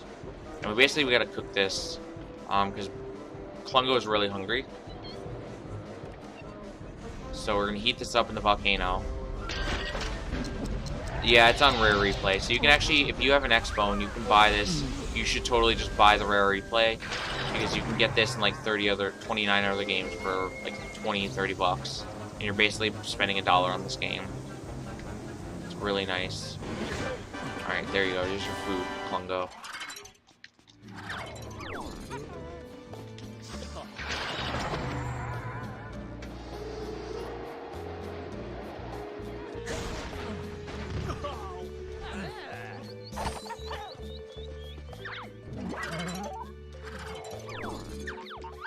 Alright, so we're gonna go back to Kazooie.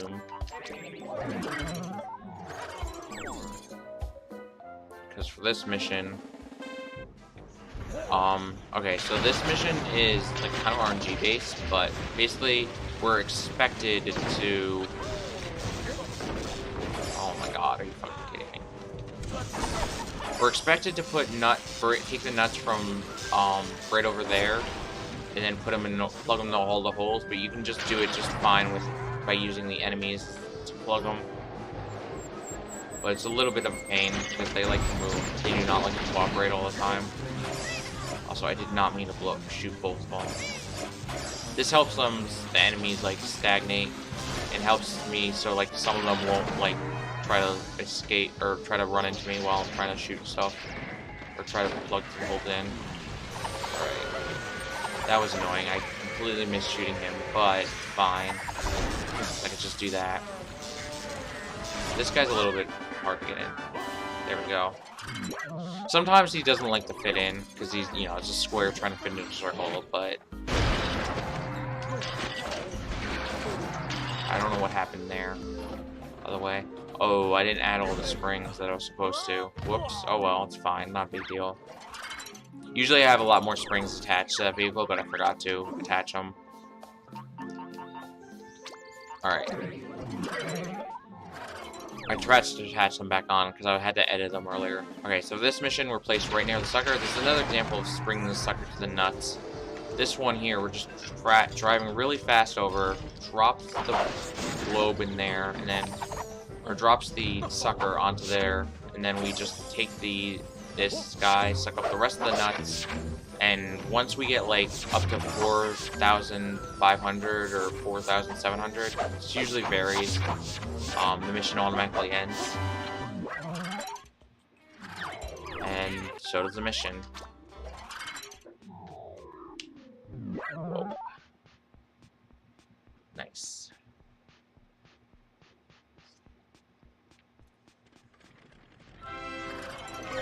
Whoops. I don't know what the hell is doing there.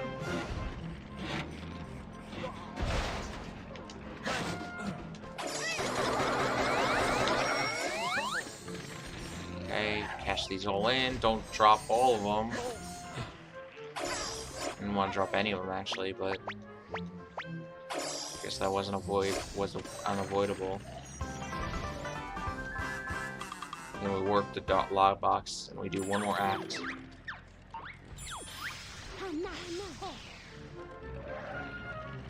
Now that we have spring though, we can just spring up to the top here. Whoops.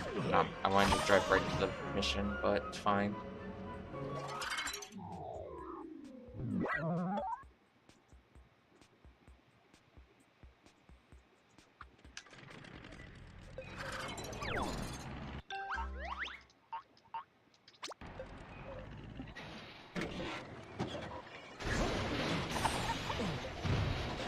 Holy hell.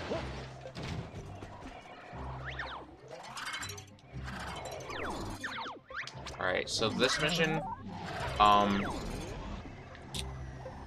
Picklet wants to take pictures of all the cameras. This vehicle is pretty garbage, so we're actually going to edit it so it works better.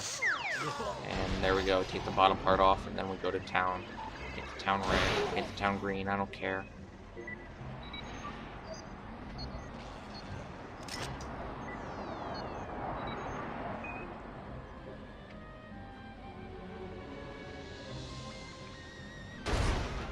Alright.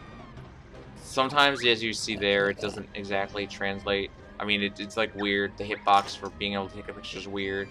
So you don't need to actually be near the right next to the camera, or it doesn't have to actually look like you would actually be able to take a picture there. The game just has to think you did.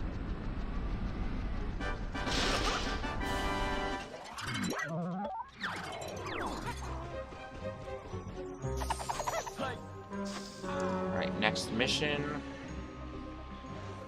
I'm gonna get some help from our good old friend Nicolas Cage.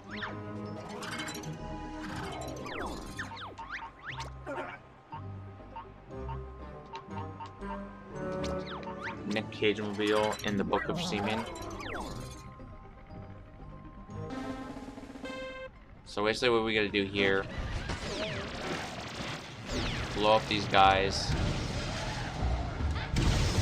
these globes, just suck them up, bring them to the other side, and then we put them on a pedestal. The sacred code, I guess. Controller, dice, cards. No. Okay, when it does this. Controller. See, why? Stop grabbing onto the cards. Controller, dice, cards. Oh my god. It likes to do that sometimes where it'll grab the wrong one completely, and it's really annoying.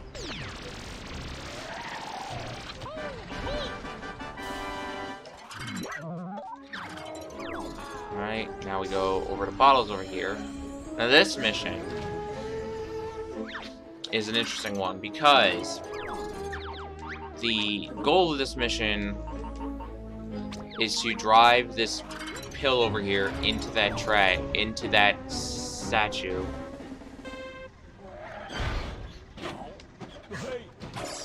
Now, ideally, you can, well, what you have to do, obviously the intended way is to do this. Ideally, though, you can actually clip the pill into the through the wall into the exit to the end of the mission. But it's really hard to do, or it's like one of those things that's in like an IL strat. So like we don't have a way to do it consistently at all.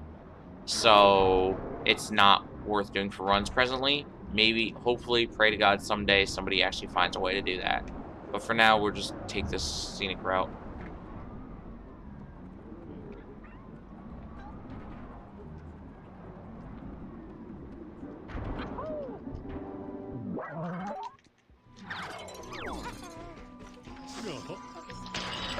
Yeah, I should skip that one. One last mission here.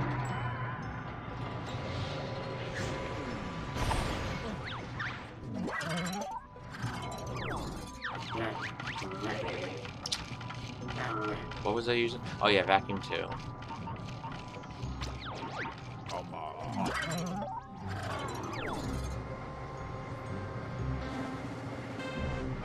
Yeah, this game has the collectathon aspect too, but it's extremely obnoxious to collect everything. So you need like 1,900 notes, and like there's a lot of stuff to collect. A little too much, especially the notes though. The notes are really dumb. Like 1,900 is a ridiculous amount of notes, and they're like the ones in Kazooie, so like they're individuals.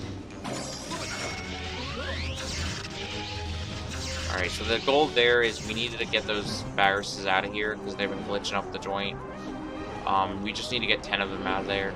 So we just hit that zapper to zap them away. And once the 10 are zapped, we're good. And that's Lockbox Act 6.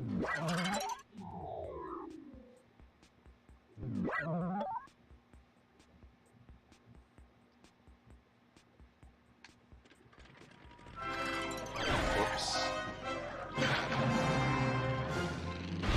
I'm gonna collect these jiggies, and then we're gonna open up the next world, and which is the last world we actually have to open up.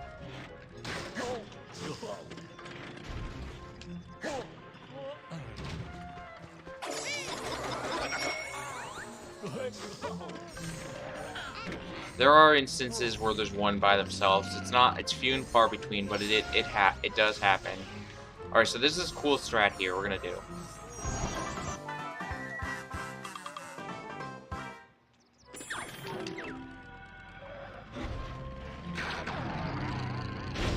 I mean, it's still like relatively in a group with near other notes, but it's also just by itself at the same time. So here's what we're gonna do. We're gonna drive over here. Instead of using the warp, we're gonna drive over here. We land. Okay, well, I thought we wouldn't have made it. Okay, so we're gonna position ourselves right around. Actually, you know what? We're gonna position ourselves right here. Might be a bad placement, and we're just gonna hover.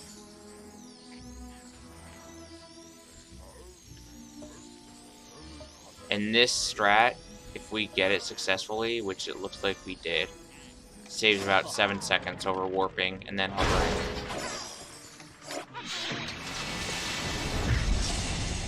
7-8 seconds or so. That's nice. Whoops. We just gotta bounce out, and enter Act 1.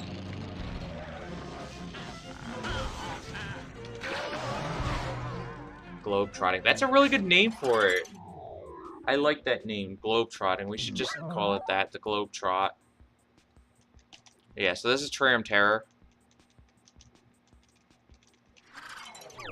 More? Well, that was actually the last hover we do in this game. I mean, technically we knew we could hover over there, but the strat we used to do was really hard. Or we knew existed was a lot harder.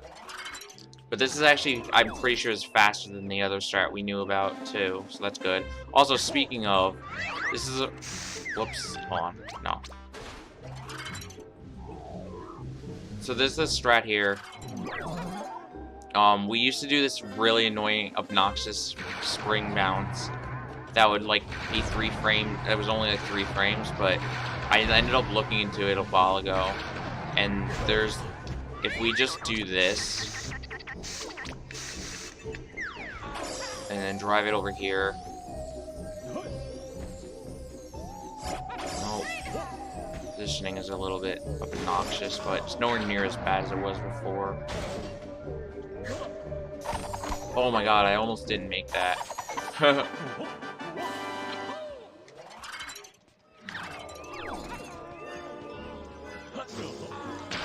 So yeah, that's definitely faster than the other strat we used to do, which is technically an IL strat. Or it's better to do, and it's with that, especially if you do it well, it's probably just about as fast, honestly. It's just since we realized, I mean, Psycho kind of made me realize you could just spring over there like that. Alright, so we gotta bring this one more nut over to water. Gotta make sure it's all... We gotta actually not even. Oh, come on! Why did that happen, man? It's like fucking glitched out and just decided to go wherever. Okay, try it again. One annoying thing is like sometimes the wings do not like to spread out properly when I need them to. But you can do this in less than 20 seconds if everything goes right, which it decided it doesn't want to.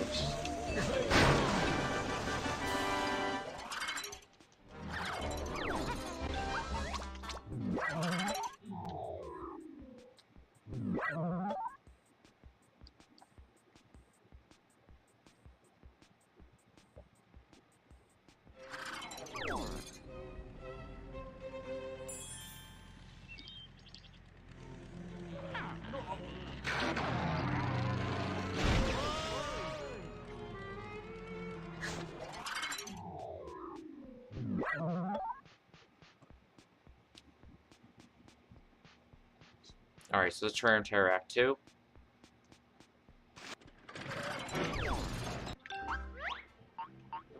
We're gonna spend a little more time in this act than we did in the last one. Okay, we gotta drive up there.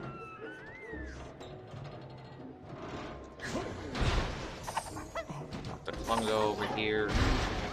And I guess we talked to him as he was getting blown away. That's fine. Alright, so we got this thing called Mr. Toot.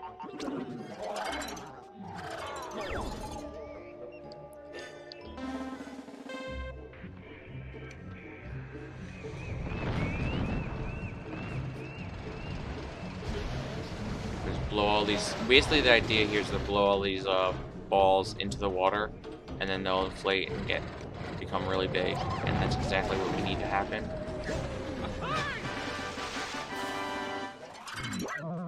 Hooray.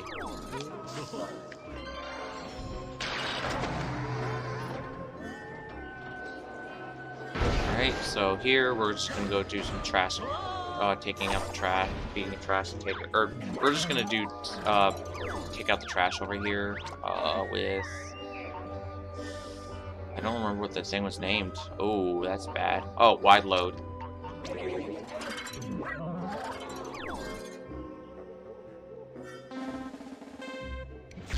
Yeah, actually. So, whoops. Speaking of, I will plug this right now. It's turning 10 this year. I plan. Now, this is assuming I don't get royally fucked by life, which hopefully won't happen. But on the 10th anniversary for this game, I'm going to be doing a super long marathon of every category I've ever routed. And I do plan on routing another category called low percent just for that marathon. Or not just for the marathon, but I'm going to be routing it before the marathon is what I mean. And maybe one other. But I'm going to be doing a giant long marathon on November 11th just for that day. So y'all better, if you guys like watching this, y'all better follow just for that too. Just for that gas.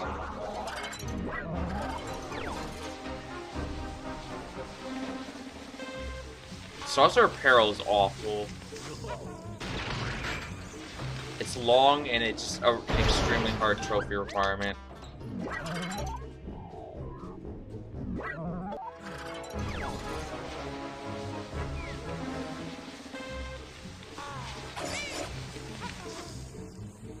Whoops, I messed up. God damn it.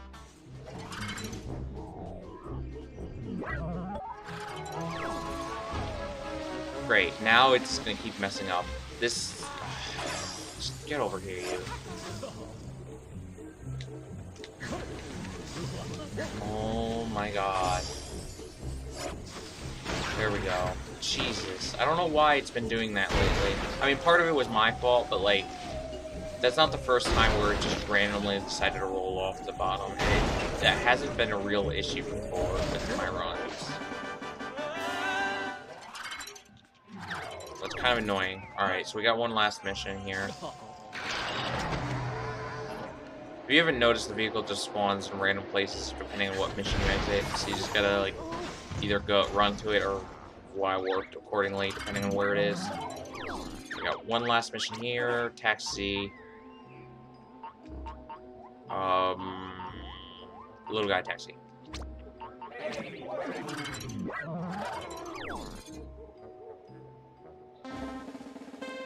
So the mission here is we gotta bring our friends over to their locations, and we're supposed to have we need to have like 3 large taxi seats and one small, at least 3 large taxi seats, and then one more seat that can be either small or large.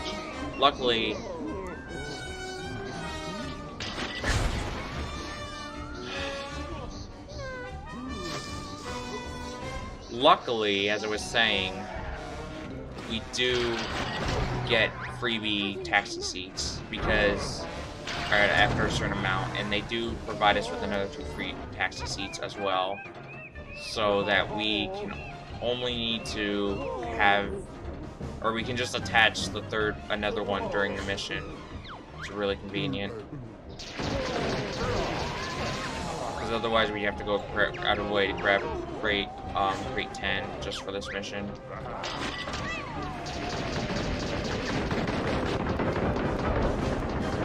I have an egg gun just for this stupid door. It doesn't seem to want to be working properly.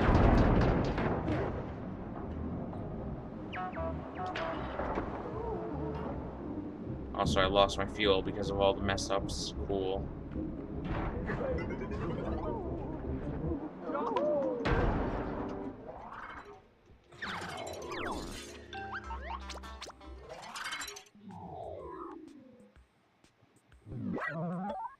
Well, if you guys are heard, I don't know if you guys heard, but they did say that they're open to licensing their IP to other companies to make games with them.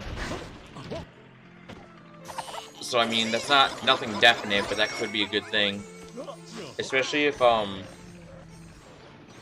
company like Platonic or Gears for Breakfast gets a hold of it. A lot of people have been saying Retro Studios too, also, but I haven't seen Retro Studios really make anything that's like collectathon like the other two companies have. Although there is a lot of former Rare people working there, so I guess that's part of why.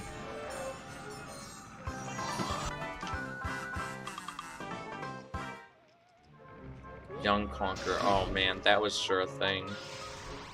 Alright, so let's see if we can get this strat. We're not, this is only like a second time saver, but yep, no.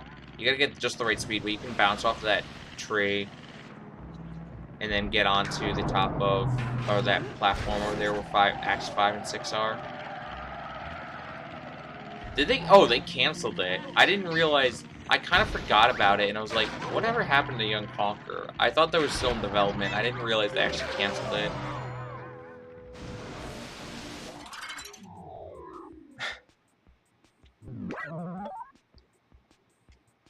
But no, if you guys like Banjo-Kazooie style platformers, and you want a really good adventure, or a really good one that just came out recently, you guys need to buy Hat in Time. It's seriously one of the best games I've played in years. It is so fucking good. Like, the only complaint I really have is it's just too short. Also, okay, before I say anything else, this mission right here, you're supposed to blow up this, push the igloo out of the way, but for some reason, this is a really weird bug or oversight they left in. If you just hit the switch, the mission ends.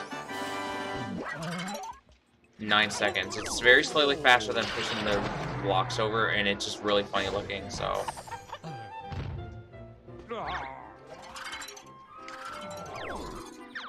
Alright, so this is another patch mission, but a lot hard. Well, it's not.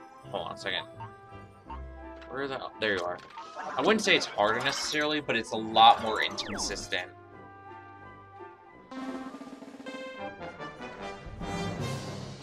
Hey, I mean, this game has platformer elements, sort of. So it's basically a hybrid, so that makes it relevant. So you gotta drive to the back of this thing here. And it seemed to work just fine. Nice. So yeah, that can mess up really badly though. You basically want to drive to the back of the cactus or strength, because that'll and you want to drive Patch over there, because basically when you drive him into the cactus, he'll take damage, and then he'll bounce back. But if you drive him to the back of the cactus, sometimes it just won't bounce him back, so you can just stack damage. But there is issues with that, because sometimes he'll just fall off this bumper, and then other times he'll act like he's taking damage, but just won't take damage. Okay, so we're playing golf here, by the way. This is the main reason why we bought these air cushions, because you're supposed to hit it into the end with 5-stroke, but if you use these air cushions, you don't have to like play golf or watch cutscenes of it moving at all. You can just drive really fast and have it push its way over there. Ideally, it would not have done what it just did, and it would have actually already been in the toilet, but thanks, game. Just keep hitting the cockroaches. Okay, cool. I love this. I love when that happens. It's so great.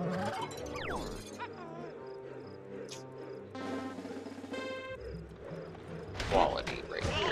Come on, dude.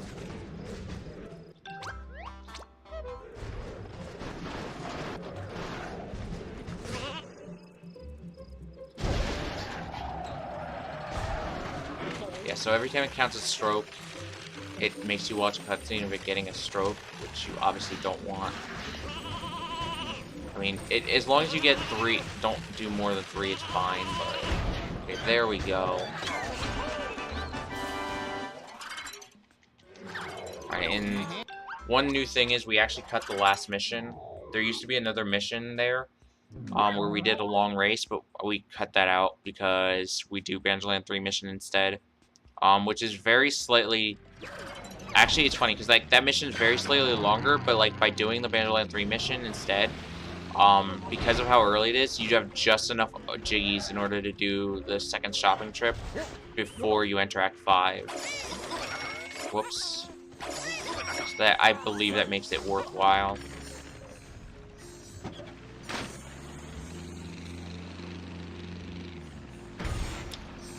And also... Well, I don't know.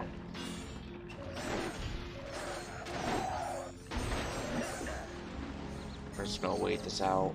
Alright, go. Buddy. Bucko. Buckaroo.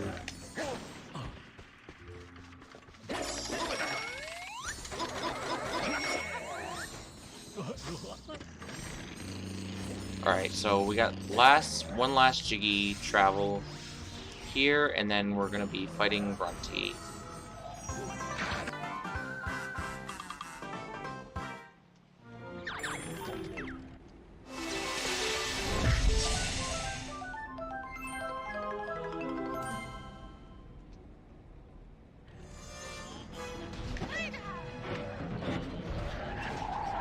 Oh my god, just drive up. Well, we're not going to be fighting Grunty just yet. We're going to go back to where it all began now. So what I kind of liked about them using Spiral Mountain as the end is it feels kind of like a bookend. So like the series starts at Spiral Mountain, and still right now, as of the last game, since this is the last game that's come out, they kind of like ended the series back at Spiral Mountain. So it's like it's the way the series begins is the same way the series ends. It's also a bookend for the game itself because it's both starts and ends at Spiral Mountain, but you know. Alright, so this mission here is called 6 of the Best. Before you fight Grunty, you have to do this series of 6 different trials in order to test if you're good enough to fight Grunty, because we haven't ever fought Grunty before. So there's 6 different types of things we do. The first one here is just King of the Hill. We just sit inside of this crown for 12 seconds. And we get a quiz though. Now this is the main reason why we're not doing this in English. These text boxes here, if you notice how fast it seems to be going compared to if you were ever doing this in English, the cutscenes, the text boxes tend to be a lot shorter with Chinese and Japanese. And by you choose in Japanese or Chinese, you basically save like 30-40 seconds, depending on the language, over English. So that's the main reason we go over English. Because you don't really have a need for, damn it, get out of here. We don't have a need for, all the quiz does. It's fun. Oh, by the way, yeah, so if you didn't know, they have a quiz in this level at the end of the world, or end of the level. Or right here, it's like every Banjo game has to have a quiz. But yeah, the quiz, basically all it does is add in-game time. And not only is it not that hard to get the trophy, it's not required in this category to get the trophy, because like the trophies, we don't need any trophies after we open up after we open up Spiral Mountain, because we don't need to collect any quizzes.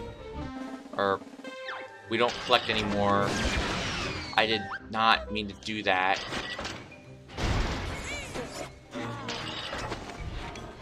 Cool. Alright, so I messed up there. Basically, we just take these torpedoes and blow up these eggs. The reason why I have 2 of them is because they tend to have a tendency to not work at times. So by shooting 2 in a row, it's a lot more likely to work. Sorry if I explained that badly, by the way.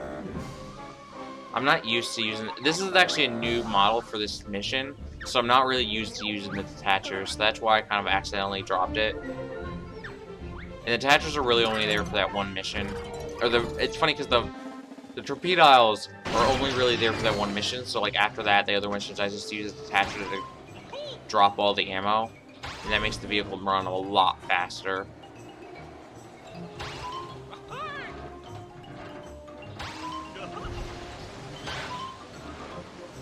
This race mission is pretty annoying. If you get caught in anything, it's really hard to get out.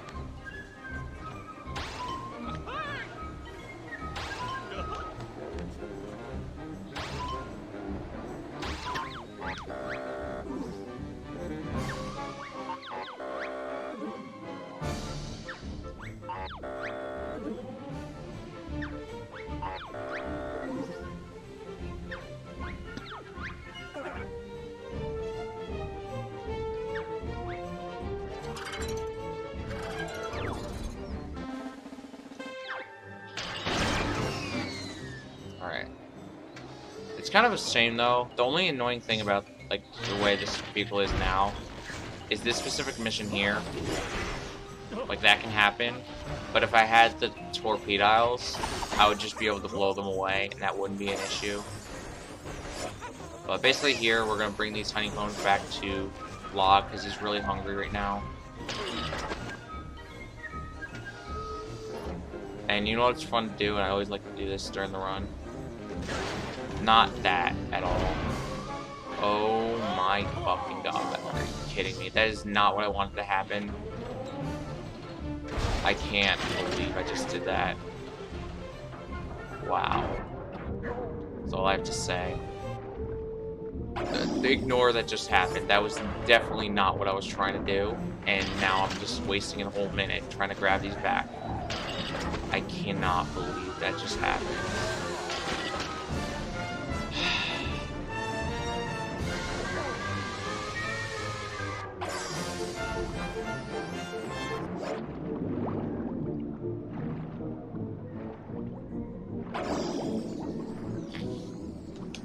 Alright, let me try that again, and not crash everything and burn. So what I was trying to do is just crash straight into Log, because the way the cutscene is really funny, because it tries to, basically the game, during the quiz questions, the cutscenes is stuck in this one position, so like you can see Log's not right there, but like during these text box cutscenes, for some reason it's locked to Log's position. It doesn't really do anything, but it's really funny when it happens, so I like to do it. Yeah, good thing we don't need the trophy is right. This isn't 131 or 100%. So like I was saying, but that was still really dumb.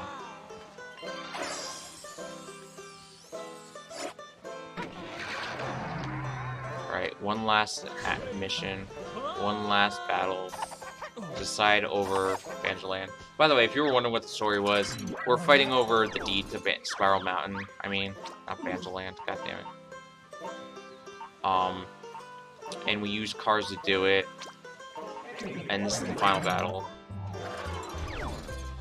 Because we were really fat and one of us was just ahead. So we couldn't really do much. So this is a 5-phase battle.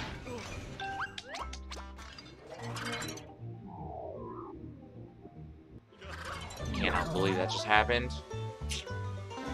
Something new every day. Alright, so it's a 5-phase battle.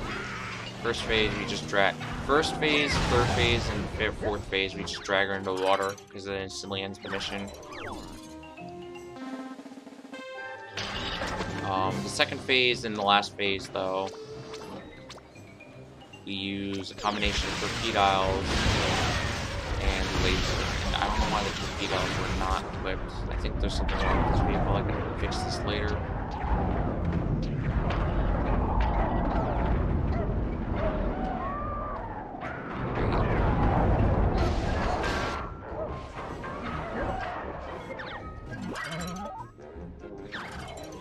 Yeah, it's starting to get ready to time because it is coming up soon.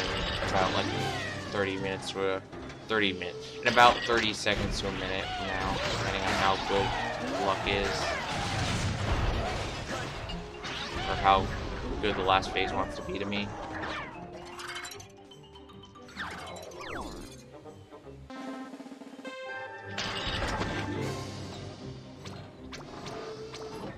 Alright, that's not good. It's probably gonna screw me over. I might have to, what I might do.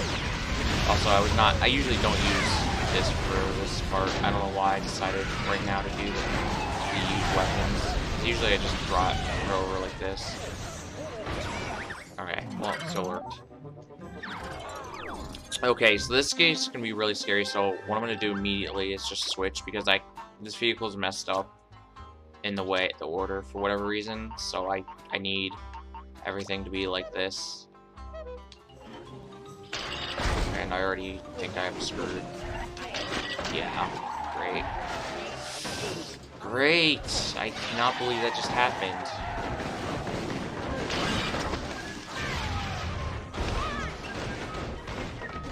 Great!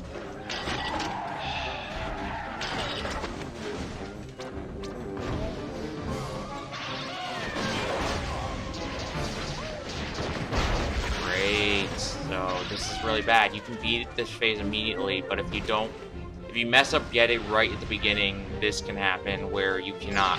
It's really hard to recover. Especially with how fast you lose ammo. To the point where I might just need to restart the mission.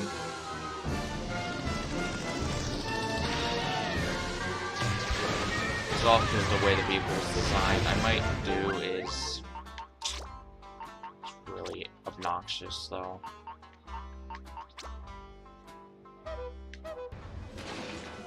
Luckily we do have this here, which of course doesn't want to grab, because, you know, why would it? Not like the sticky balls are actually supposed to stick onto the target or anything.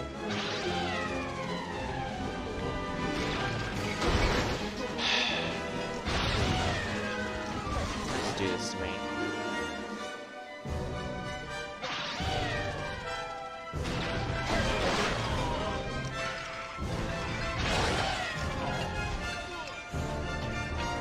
Fun thing about this is because she's so high up right now, for whatever reason, this might not even register that she's in the water, because of the way the sticky ball decides to be sometimes. It's really stupid.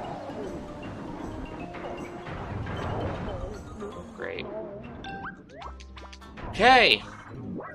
So this is why we have a 210 estimate, it's just because of this battle. Yeah, that's the worst possible situation right there.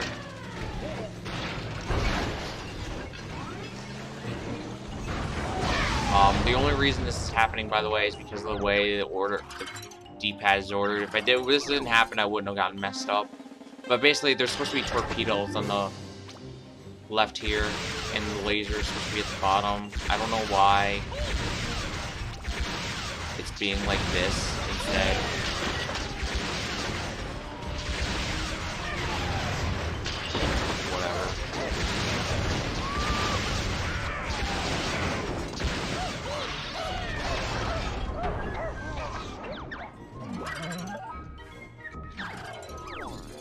I'll fix it later.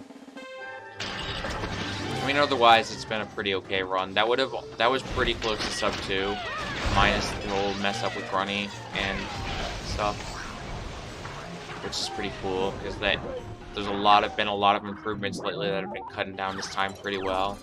And yeah, if you've enjoyed this run, don't forget to follow me and the other runners are in the chat right there, I guess. Also, if you want to watch, like, if you want to run this game, we have a lot of resources and shit on speedrun.com, and we also have a Discord. And if you like watching me, I also run a lot of other games that aren't just, oh god. Fuck. Okay, hold on.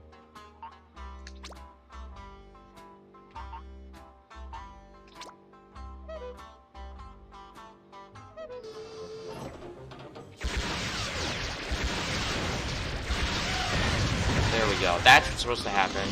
So yeah, there's a lot of other games, and time is right now. There's a lot of other games I run, like I run Banjo-Tooie, Banjo-Kazooie Nuts and Bolts. That was a 2:04:51, by the way. I know the timer was messed up because we started, I accidentally didn't call for the beginning of the time at the beginning, but that's what I have on my screen. So yeah, that's basically Nuts and Bolts. I run a lot of other games, though. I'm gonna skip the credits really quickly, just because I want to show one more thing, if that's alright. This is a really funny little glitch. It'll only take like a moment. Also, we go by in-game time, so I'm going to check my in-game time, but it probably wasn't that good or worth checking.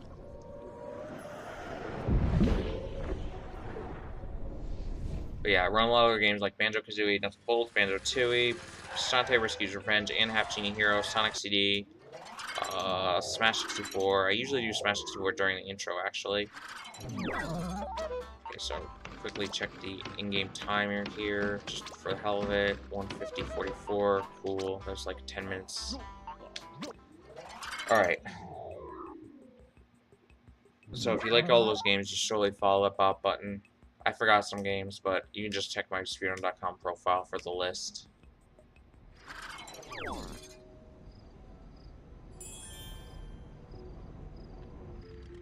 Ow. Okay, so... Damn it, I got something in my eye. Over here in Banjoland 4, so like I was saying, this mission over here was the fastest mission. But it's kind of unfortunate that we don't really do much in it, because there's this really funny thing that I discovered once when I was routing at 100%.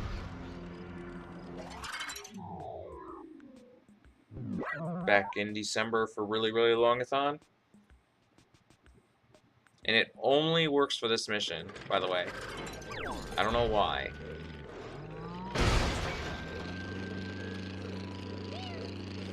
If anyone knows what's going to happen, don't you dare spoil this, or I'll ban you.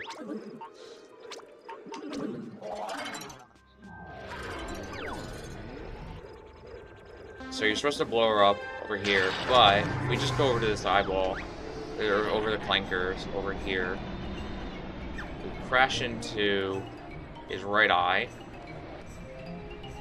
We crashed the game! Woo! Alright guys, thanks for watching. I'll see you all next time. Enjoy the rest of the marathon, because I will too.